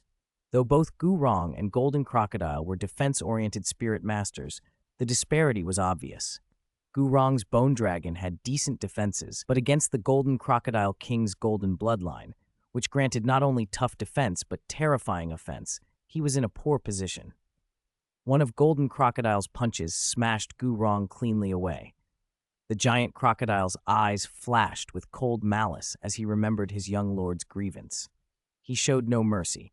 His tail thickened, spikes bristling, and a brilliant reddish-gold light coalescing along it as he prepared his fifth spirit ability, Thunderbolt Sky Swing Hammer, and lashed it toward Gu Rong. If that hit, Gu Rong would be crippled for a long time, possibly bedridden for years. At that instant, a sharp sword intent stabbed the air, not overwhelmingly powerful but precise. Seventh spirit ability, Martial Soul True Body. Eighth spirit skill, Mountain Shifting. Chen Xin's tool spirit True Body wrapped him and he gripped the 7-kill great sword. Every movement dripped killing intent. The condensed sword intent carried the weight of shifting mountains. The mountain of sword intent crashed into the Thunderbolt Sky Swing Hammer. Their collision didn't produce a clear victor, but it halted the tail strike and foiled Golden Crocodile's intent to finish Gu Rong. Furious at Chen Xin's interference, Golden Crocodile snorted. "Flashy nonsense. Your sword intent is no Chen Jianjun. Let's see how much of the Chen family's skill you really have." A pressure of spirit power suddenly exploded out of him. Third spirit ability, Crocodile King Sheds Armor. From the massive Crocodile King True Body, countless spirit condensed scales peeled off and rained down like a storm.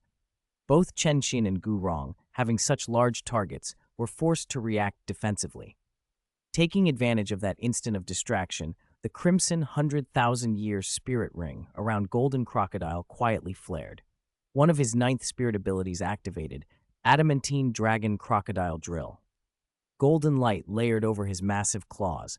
With the faint echo of dragon roars mixed into the crocodile's cries, the light on his hands formed two sharp cones that began to spin. "If you two can block this move today, I'll spare your lives," he declared, then hurled the spinning golden drills at them. Chen Xin and Gu Rong set their faces. They poured out their strongest abilities. Ninth spirit ability, Gods and Demons Dual Slash. Chen Xin's great sword split the air in two black and white blades of intent. Ninth spirit ability, Bone Transformation Divine Dragon. Gu Rong's Divine Dragon erupted, teeth bared, and spirit energy coiling like a living engine. Their phantoms met the Adamantine Dragon Crocodile Drill head-on. Both attacks were immense, but there remained a gap. Golden Crocodile's was a true 100,000-year spirit ability, while theirs, though powerful, were not on the same level. They managed to blunt most of the drill's power and spare themselves from a fatal strike. They would survive, though with wounds. Then, from somewhere behind, a voice rang out with startling clarity. "Seven treasure has a name. The fourth is defense." Chapter 36. Boys should protect themselves. Ning Fengji didn't listen to Chen Xin. When he saw Sword Duoluo and Bone Duoluo struggling to hold their ground, he stepped in. The Ning family's spirit was incomplete, but its amplification was remarkable. An 80% defensive boost was enough that Chen Xin and Gu Rong avoided serious injury and withstood the Golden Crocodile's 100,000-year spirit technique. Still, neither of them was pleased. They'd rather have taken the blows themselves than have Ning Fengji interfere. They knew exactly why he'd done it. The seven treasure glazed tile school's prosperity rested largely on the two of them.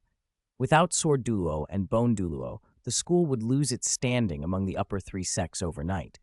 Its wealth, comparable to that of an empire, would make it a target without the power to defend itself. On the Douluo Continent, where strength determined fate, riches without power were a liability. Ning Fengji's impulse to protect Chen Xin and Gu Rong was hardly wrong, even if it meant offending the Golden Crocodile, a second consecrator of Spirit Hall. He had no choice. Those two were his trump cards. Without them, his plans and the school itself could crumble. Golden Crocodile glanced at Ning Fengji with mild displeasure, but didn't linger. He knew he hadn't come to destroy the school. With a cold snort, he said, "So the rumors are true. Sword Duoluo and Bone Duoluo, together with the seven treasure glazed tile school, are not to be underestimated. Today stops here. Next time, you won't be so lucky." Then, without waiting for a reply, he withdrew his martial soul true body. Clad in simple linen, he vanished into the forest and was gone. The trio watched him go for a long time before they finally relaxed. "I never expected Spirit Hall, aside from High Priest Qian Renxue, to have someone this strong," someone murmured. Ning Fengji let out a bitter laugh. Anyone would feel aggrieved being overruled like that, and he was no exception. Chen Xin sighed and said, "This old crocodile is powerful, but his limits are obvious. With you alongside us, we could still contend. If Qian Renxue had shown up, though, we'd likely all be dead." Ning Fengji frowned. Was a single level really that decisive? He was only a spirit saint himself. His grasp of the higher realms wasn't as deep as Chen Xin's. Chen Xin's certainty about the gulf between level 98 and 99 came from his father's experience. After the battle, they hurried back to the Seven Treasure Glazed Tile School, but the clash had been too loud, and Seven Treasure City was too close to Heaven Do City to keep anything secret. Shui Xing, who commanded the Heaven Do Empire's Royal Knights, came by to investigate, though Ning Fengji casually brushed him off. Lin Yu had no idea that Qian Renxue, venting her anger, had used her grievance as an excuse to invite the Golden Crocodile to teach Sword Duoluo and Bone Duoluo a lesson. If Lin Yu had known, he would have been overflowing with gratitude. He might even have tried to repay her with his life. What did it matter if they were siblings? By then, Lin Yu had already arrived at Heaven Do Royal Academy to ask Qin Ming for leave. As soon as he stepped into the classroom, a tall, graceful girl with restored black hair looked up and called, "Xiao Yu, you're back." Lin Yu smiled and replied, "Hello, Yan sis. Is teacher Qin Ming here? If not, could you ask him for leave for me? Just say my family arranged for me to study some family legacy. Most students at Heaven-Do Royal Academy were nobles. Nobles didn't skip classes. They asked for leave, always with a plausible reason. Claiming to receive a family legacy was the most commonly accepted excuse in the school's history. Dugu Yan rolled her eyes at him. Most families who used that excuse had been established for generations. The Lin family had only been ennobled a little over 10 years. Still, she agreed. They chatted briefly. Dugu Yan mentioned what she'd gained from consuming the Narcissus Jade muscle bone enhanced by the Wood Spirit Scroll. Unlike Juju King, whose spirit power rose dramatically while her spirit itself changed little, Dugu Yan's spirit had truly evolved, becoming a sub-dragon, even ranking above the Jade Phosphor Serpent Emperor in nature, the frigid nether poison dragon.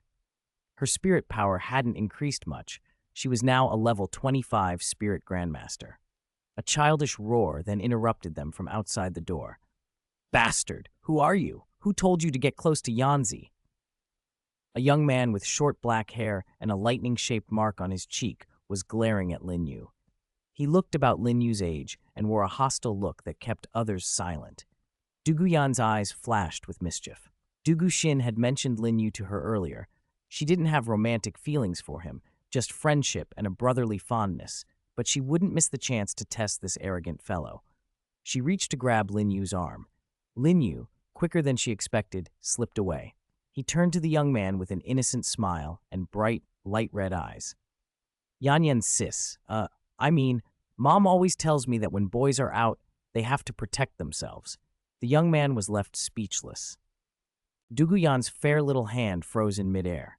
Her body stiffened, her expression darkening with a mix of shame and anger. "You little brat," she thought. "How could this old man possibly be interested in me?" Yu Tianheng, who stood nearby, was precocious for his age. When he saw the tension between Dugu Yan and Lin Yu hadn't been what he expected, he quickly tried to smooth things over and adopted the most pleasant tone he could muster. "My apologies, little brother. I just thought someone shady was approaching Yanzi." That single sentence shattered any good impression Lin Yu might have had of him. Arrogance like that was the sort bred in the Blue Lightning Tyrant Dragon sect, an ingrained contempt for others. Dugu Yan's face turned cold. Though young and a little spoiled, she had never been ungrateful. She knew many of the Dugu family's secrets, her recent spirit evolution, thanks to the Narcissus Lin Yu had obtained, for example, and she remembered who had helped her. Yu Tianheng's deliberate insult toward Lin Yu erased whatever warmth she might have felt for the boy. "Yu Tianheng," she sniffed, "my father and grandfather don't oversee who I spend time with. Who are you to try and control me? And don't call me Yanzi. My proper name is Dugu Yan." Yu Tianheng's smile faltered. Oblivious to his own condescension, he tried to recover with an awkward grin. "Yanzi, I was wrong. I came to invite you out today. I heard the roast goose at the Tianshui estate, run by the Heaven-Do royal family, is excellent. I was planning to take you." Dugu Yan lifted an eyebrow. Yes, she liked good food, but she knew her place.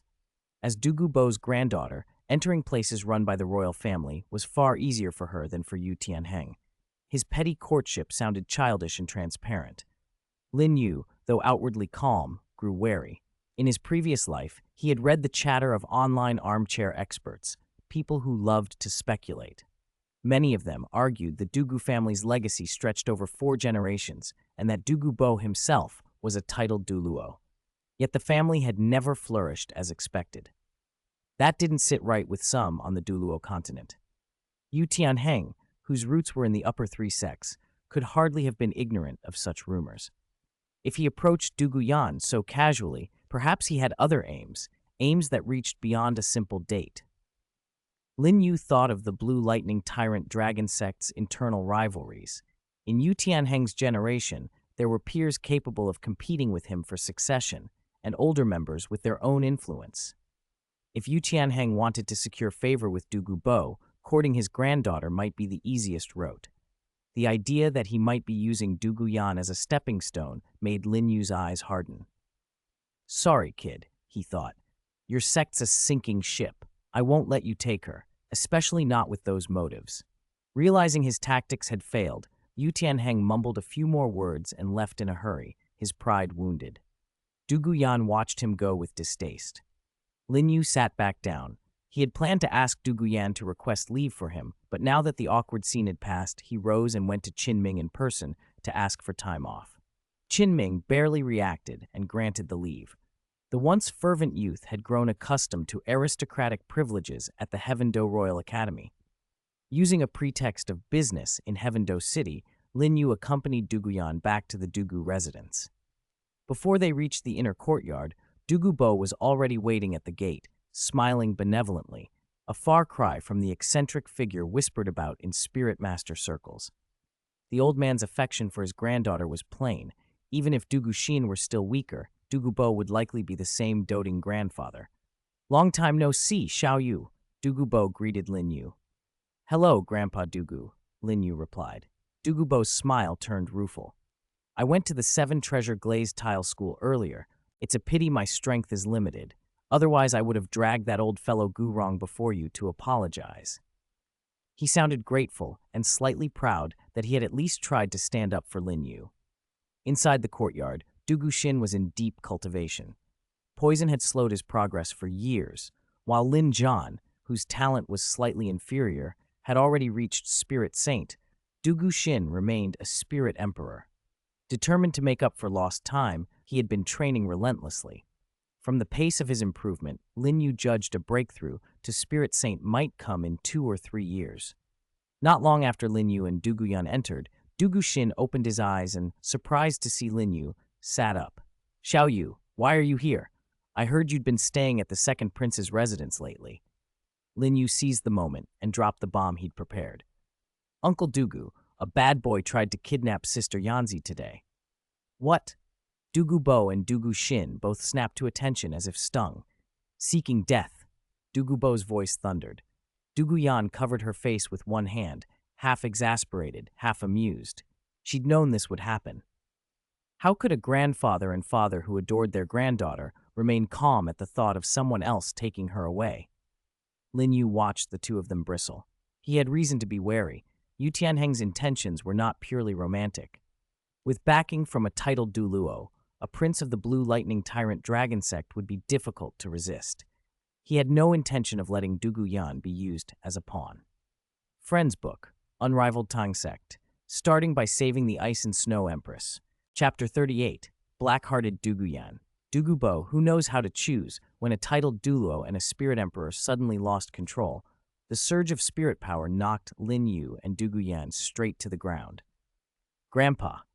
At Dugu Yan's sharp cry, Dugu Bo and Dugu Xin finally snapped back to their senses. Dugu Bo lunged forward to help her up, and in the same motion, kicked Dugu Xin aside. Dugu Xin was bewildered. He had no idea why his father had shoved him, but he scrambled to his feet and immediately fired a series of anxious questions at Lin Yu. Dugu Yan settled onto a small stool nearby, crossing her fair, smooth legs and watching the two men intently. Dugu Bo and Dugu Xin's fists tightened until their knuckles showed white. The sight sent a chill down Lin Yu's spine. Dugu Xin ground his teeth, not at Lin Yu, but at the brat who dared covet their family's precious pearl. Lin Yu had nothing to hide. Knowing what awaited the Blue Lightning Tyrant Dragon Sect, he spoke plainly. "Grandfather Dugu, that kid's background is unusual. He's Yu Tianheng, the grandson of the sect master of the Blue Lightning Tyrant Dragon Sect. He's a rank 17 spirit master, like me." Hearing that, Dugu Bo and Dugu Xin sneered in unison. "Rank 17? He actually dares to court our granddaughter." After coming to know Lin Yu, the father and son's idea of a genius had shifted. Yu Tianheng reaching rank 17 at 9 years old made him remarkable among ordinary children, but next to Lin Yu, he was nothing special. Dugu Yan scoffed delicately from the side. "Who said I like him? Xiao Yu, can't you tell I have absolutely no interest?" Her dismissal relieved Dugu Bo and Dugu Xin at once. Their greatest fear had been that Dugu Yan might actually take a fancy to him. "Still," Dugu Bo said, frowning, "if that Yu Tiang doesn't know when to quit, it could become trouble." Dugu Xin nodded. The problem, he thought, lay with Yu Tianheng's grandfather, Yu Yuanzhen, the Blue Lightning Tyrant Dragon Sect master. That old man's strength exceeded both Gu Rong and Chen Xin, and his spirit even slightly suppressed their family's jade phosphor serpent. Normally, elders shouldn't interfere in matters between youths, and Dugu Bo couldn't simply bully the younger generation without inviting ridicule. It nagged at them both. Lin Yu watched, and Dugu Xin's face suddenly lit with understanding. I get it now. That brat isn't just after a girl. He wants to bind our family to his sect. If he secures the backing of a titled Douluo, even the weakest one, he'd jump ahead of the other contenders in the Blue Lightning Tyrant Dragon sect and become the successor. Dugu Bo, stubborn and proud despite his many titles, took a blow to his temper at the thought. How dare he plot against this old man? We can't stand idly by and let him succeed, Dugu Xin growled. Father and son shared a common resolve to protect their precious daughter. Dugu Yan watched them, then rolled her eyes. You're all overthinking. I already know what he's like. There's no way I'd be interested. Lin Yu's warning had worked exactly as he'd hoped. Dugu Yan's pride flared at the idea someone would scheme against her grandfather. Since the elders were constrained from openly bullying the younger generation, she decided she would handle it herself. If it came down to peers settling it, the Blue Lightning Tyrant Dragon sect would have to face the consequences. Yu Tianheng would find himself outmatched by Dugu Yan, and he wouldn't foresee how hard he'd be trampled soon after arriving at the Heaven Du Royal Academy. Dugu Bo beamed. Good, good. Grandpa wants Yan Yan to stay by his side forever. Shiner, when are you going to give your old man another daughter-in-law? Dugu Xin was speechless. Dad, can we not? I need to consider Yanzi's feelings too. Dugu Yan waved him off, amused. Don't worry, father. For the sake of the Dugu family's legacy, Yaner doesn't mind at all. Even if you take 3 wives and 4 concubines, I won't object. Just give me more little brothers and sisters so our family can grow. Dugu Bo nodded in agreement, and the two of them shared an oddly conspiratorial look. For a moment, it felt like the whole world had shrunk to a single goal: leave Dugu Xin with the responsibility of carrying on the family line. Dugu Xin could only stare, stunned. His little girl wasn't just stubborn, she was delightfully, wickedly devoted to the family. Time passed quickly. After being seen off by 3 generations of the Dugu family, Lin Yu left their residence and arrived at Shi Qinghei's mansion before nightfall. Shi Qinghei was still studying when Lin Yu arrived. He had the servants bring him a meal, ate, and then spent the evening practicing sword techniques from his past life in the large garden, continually reflecting and refining his path. Between his son and his granddaughter, Dugu Xin is undoubtedly the loser. Chapter 39. Crystal Bear, Serpent Dragon's Teachings, Sunset Forest, Western Region. This was the farthest direction from heaven, Do City. To travel back, one had to cross the entire forest. Standing before Lin Yu now was a swift dog spirit beast whose cultivation had just passed 200 years. It was a wind-attributed spirit beast with white fur and strange blue markings, part of the wolf and dog family, distant kin to the high-rank storm devil wolf. True to its name, the swift dog was extremely fast. Lin Yu's spirit had mutated. The speed of his giant winged emerald demon bird had slowed, but its defense had increased significantly. Even so, his innate speeds still rivaled any agility-focused spirit master of the same rank. The swift dog, having only reached the threshold of spirit grandmaster, wasn't afraid of Lin Yu despite the slight rank advantage he had. It used its wind element, a blue flash streaking across the air, and it arrived at Lin Yu's side in an instant. Lin Yu sidestepped smoothly, his left leg kicked back, shifting his weight. A pair of blue wings materialized on his back, and behind him the phantom of a massive bird, feathers red, green, and blue, expanded its broad wings. 2 spirit rings appeared, one yellow, one purple. As Lin Yu concentrated, the yellow ring glowed faintly, and a crimson beam of light formed. The crimson feather of light transformed into a narrow red streak. The distance was only 3 to 5 meters, too close. Before the swift dog could react, the attack struck its head. The beam was scalding. The swift dog howled as the light pierced its skull. Within moments, the crimson beam had cut through, the pale yellow spirit ring faded, and the swift dog's life ended. Lin Yu drew his autumn ink dagger, engraved with the name of divine craftsman Lu Gao, and approached the corpse. Without hesitation, he dispersed the spirit ring and began harvesting the finest parts, the paws, the fur. He even took the hide. Serpent Dragon watched him, incredulous. I say, Lin Yu, you're a nobleman's son. "Do you really need to be doing this?" he asked. "Why not?" Lin Yu replied casually without looking up as he worked. "Why waste a 200-year spirit beast for nothing?" He muttered inwardly as he packed the pieces into his storage spirit tool. "I've got a spirit storage on me. If I can't take the whole thing, I can at least take the important parts." Why do people always just throw the corpse away once they get the spirit ring? Don't they have spirit tools?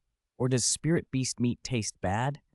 On Douluo Continent, there was a market for spirit beast meat, mostly run by low-level mercenary groups with little backing. Even students at elementary academies scoffed at dragging around beasts' corpses. Lin Yu didn't care about the stigma. His family was wealthy, but he wasn't ashamed of earning some extra resources. After Lin Yu finished butchering the swift dog, Serpent Dragon led him on a series of challenges. The beasts Serpent Dragon chose were deliberate, weak to strong, increasing in age by 50-year steps. Lin Yu handled them all. His spirit ability and movement techniques let him defeat an 800-year deadwood python. Serpent Dragon watched and turned the matter over in his mind. This boy's strength is far beyond his peers, he thought. But he hasn't reached his limit. He hasn't even used the sword the High Priest gave him. I need to find a truly powerful one to temper him. Otherwise, how will he protect the young lord later? Serpent Dragon and Sihui were direct subordinates of Chandalu, like Lin Zhan. They had only recently achieved the titled Douluo breakthrough and had been transferred from the Hall of Worship to the Elder Palace. Qian Renxue grew up under the watch of these elder members. The idea that Lin Yu might wander off with their young lord made Serpent Dragon uneasy. So he doubled down on Lin Yu's training and kept a close eye on him while quietly searching for a tougher opponent. Not long after, a massive white bear appeared in Serpent Dragon's sightline, over 3 meters tall and covered in transparent crystals. Serpent Dragon's eyes lit up. "A crystal bear," he said. "A branch of the dark gold dreadclaw bear. Not yet 1,000 years old, so it shouldn't be too problematic. That boy likes bear paws. I'm in a good mood. Let's give him one today." The crystal bear was sleeping comfortably in its cave and didn't notice a pair of spirit-powered hands close around it. Before it could react, Serpent Dragon hurled it out. "Off you go!" The massive white bear streaked through the sky like a meteor and was flung straight toward Lin Yu. Lin Yu, who had just finished regulating his spirit power, opened his eyes and complained to Serpent Dragon as casually as ever. "Seriously, making me kill spirit beasts all day. I don't know when it will end." The crystal bear, wrenched from its lair, was dazed on impact, enough to attract Lin Yu's attention. "This, a crystal bear?" Lin Yu said. "Elder Serpent Dragon, are you trying to get me killed?" Serpent Dragon appeared at his side. "Listen, boy," he said. "The crystal bear's crystallization ability is tricky, but you must understand. Among spirit beasts, and in the world of spirit masters, there are more ruthless methods than this. If you want to become a real powerhouse, you can't always run away. Don't look for shortcuts when facing difficulties. Only by meeting challenges head-on will you become a true force to be reckoned with." He had long treated Lin Yu like a junior, otherwise he wouldn't have bothered lecturing him. Lin Yu listened and understood. Some things couldn't be avoided by hiding. But he also knew he had to guard against the crystal bear's crystallizing touch.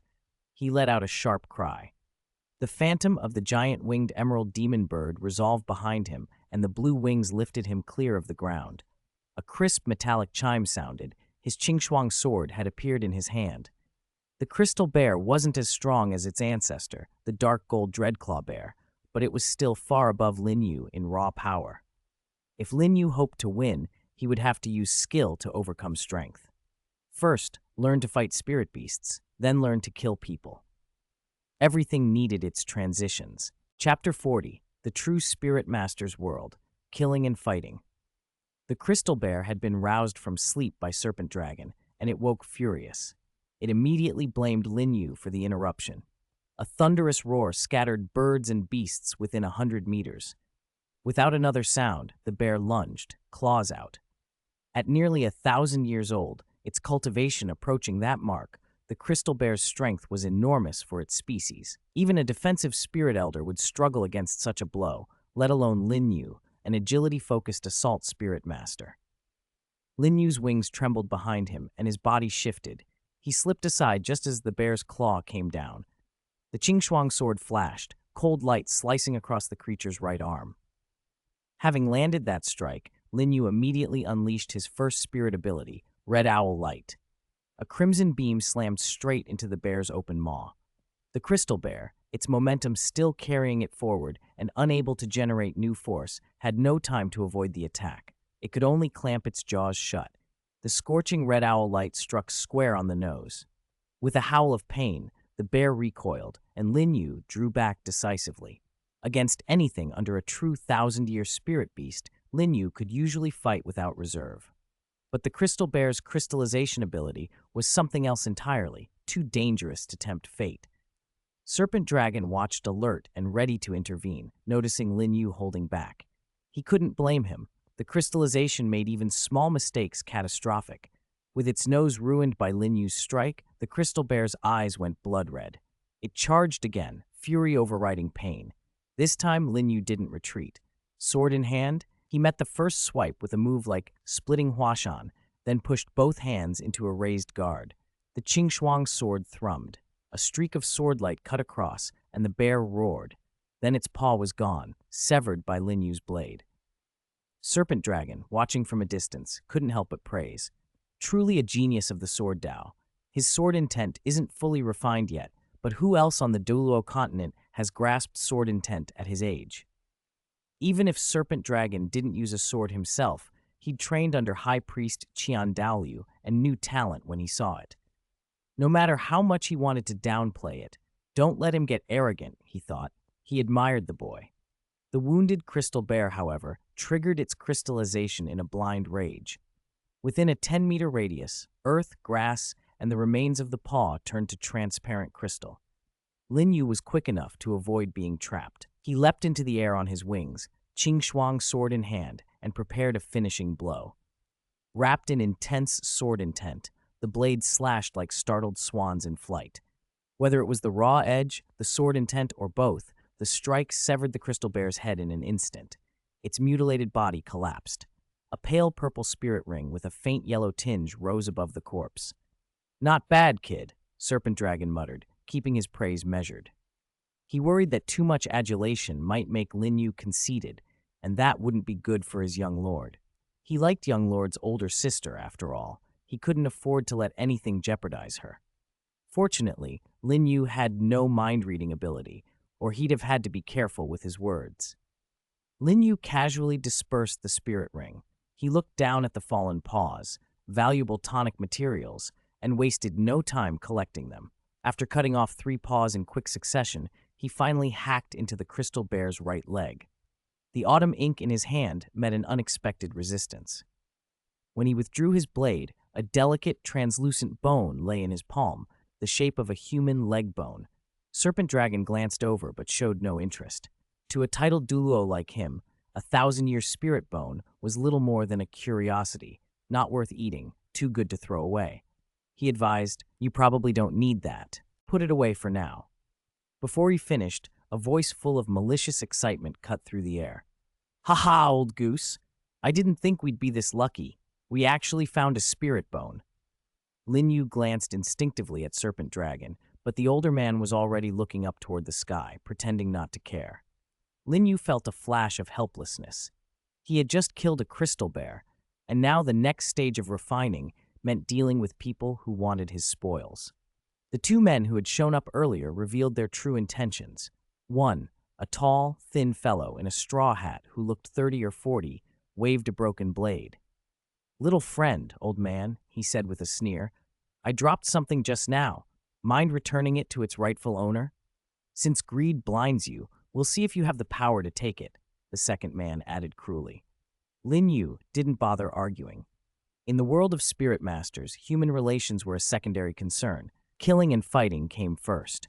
Courtesy could wait until after the battle.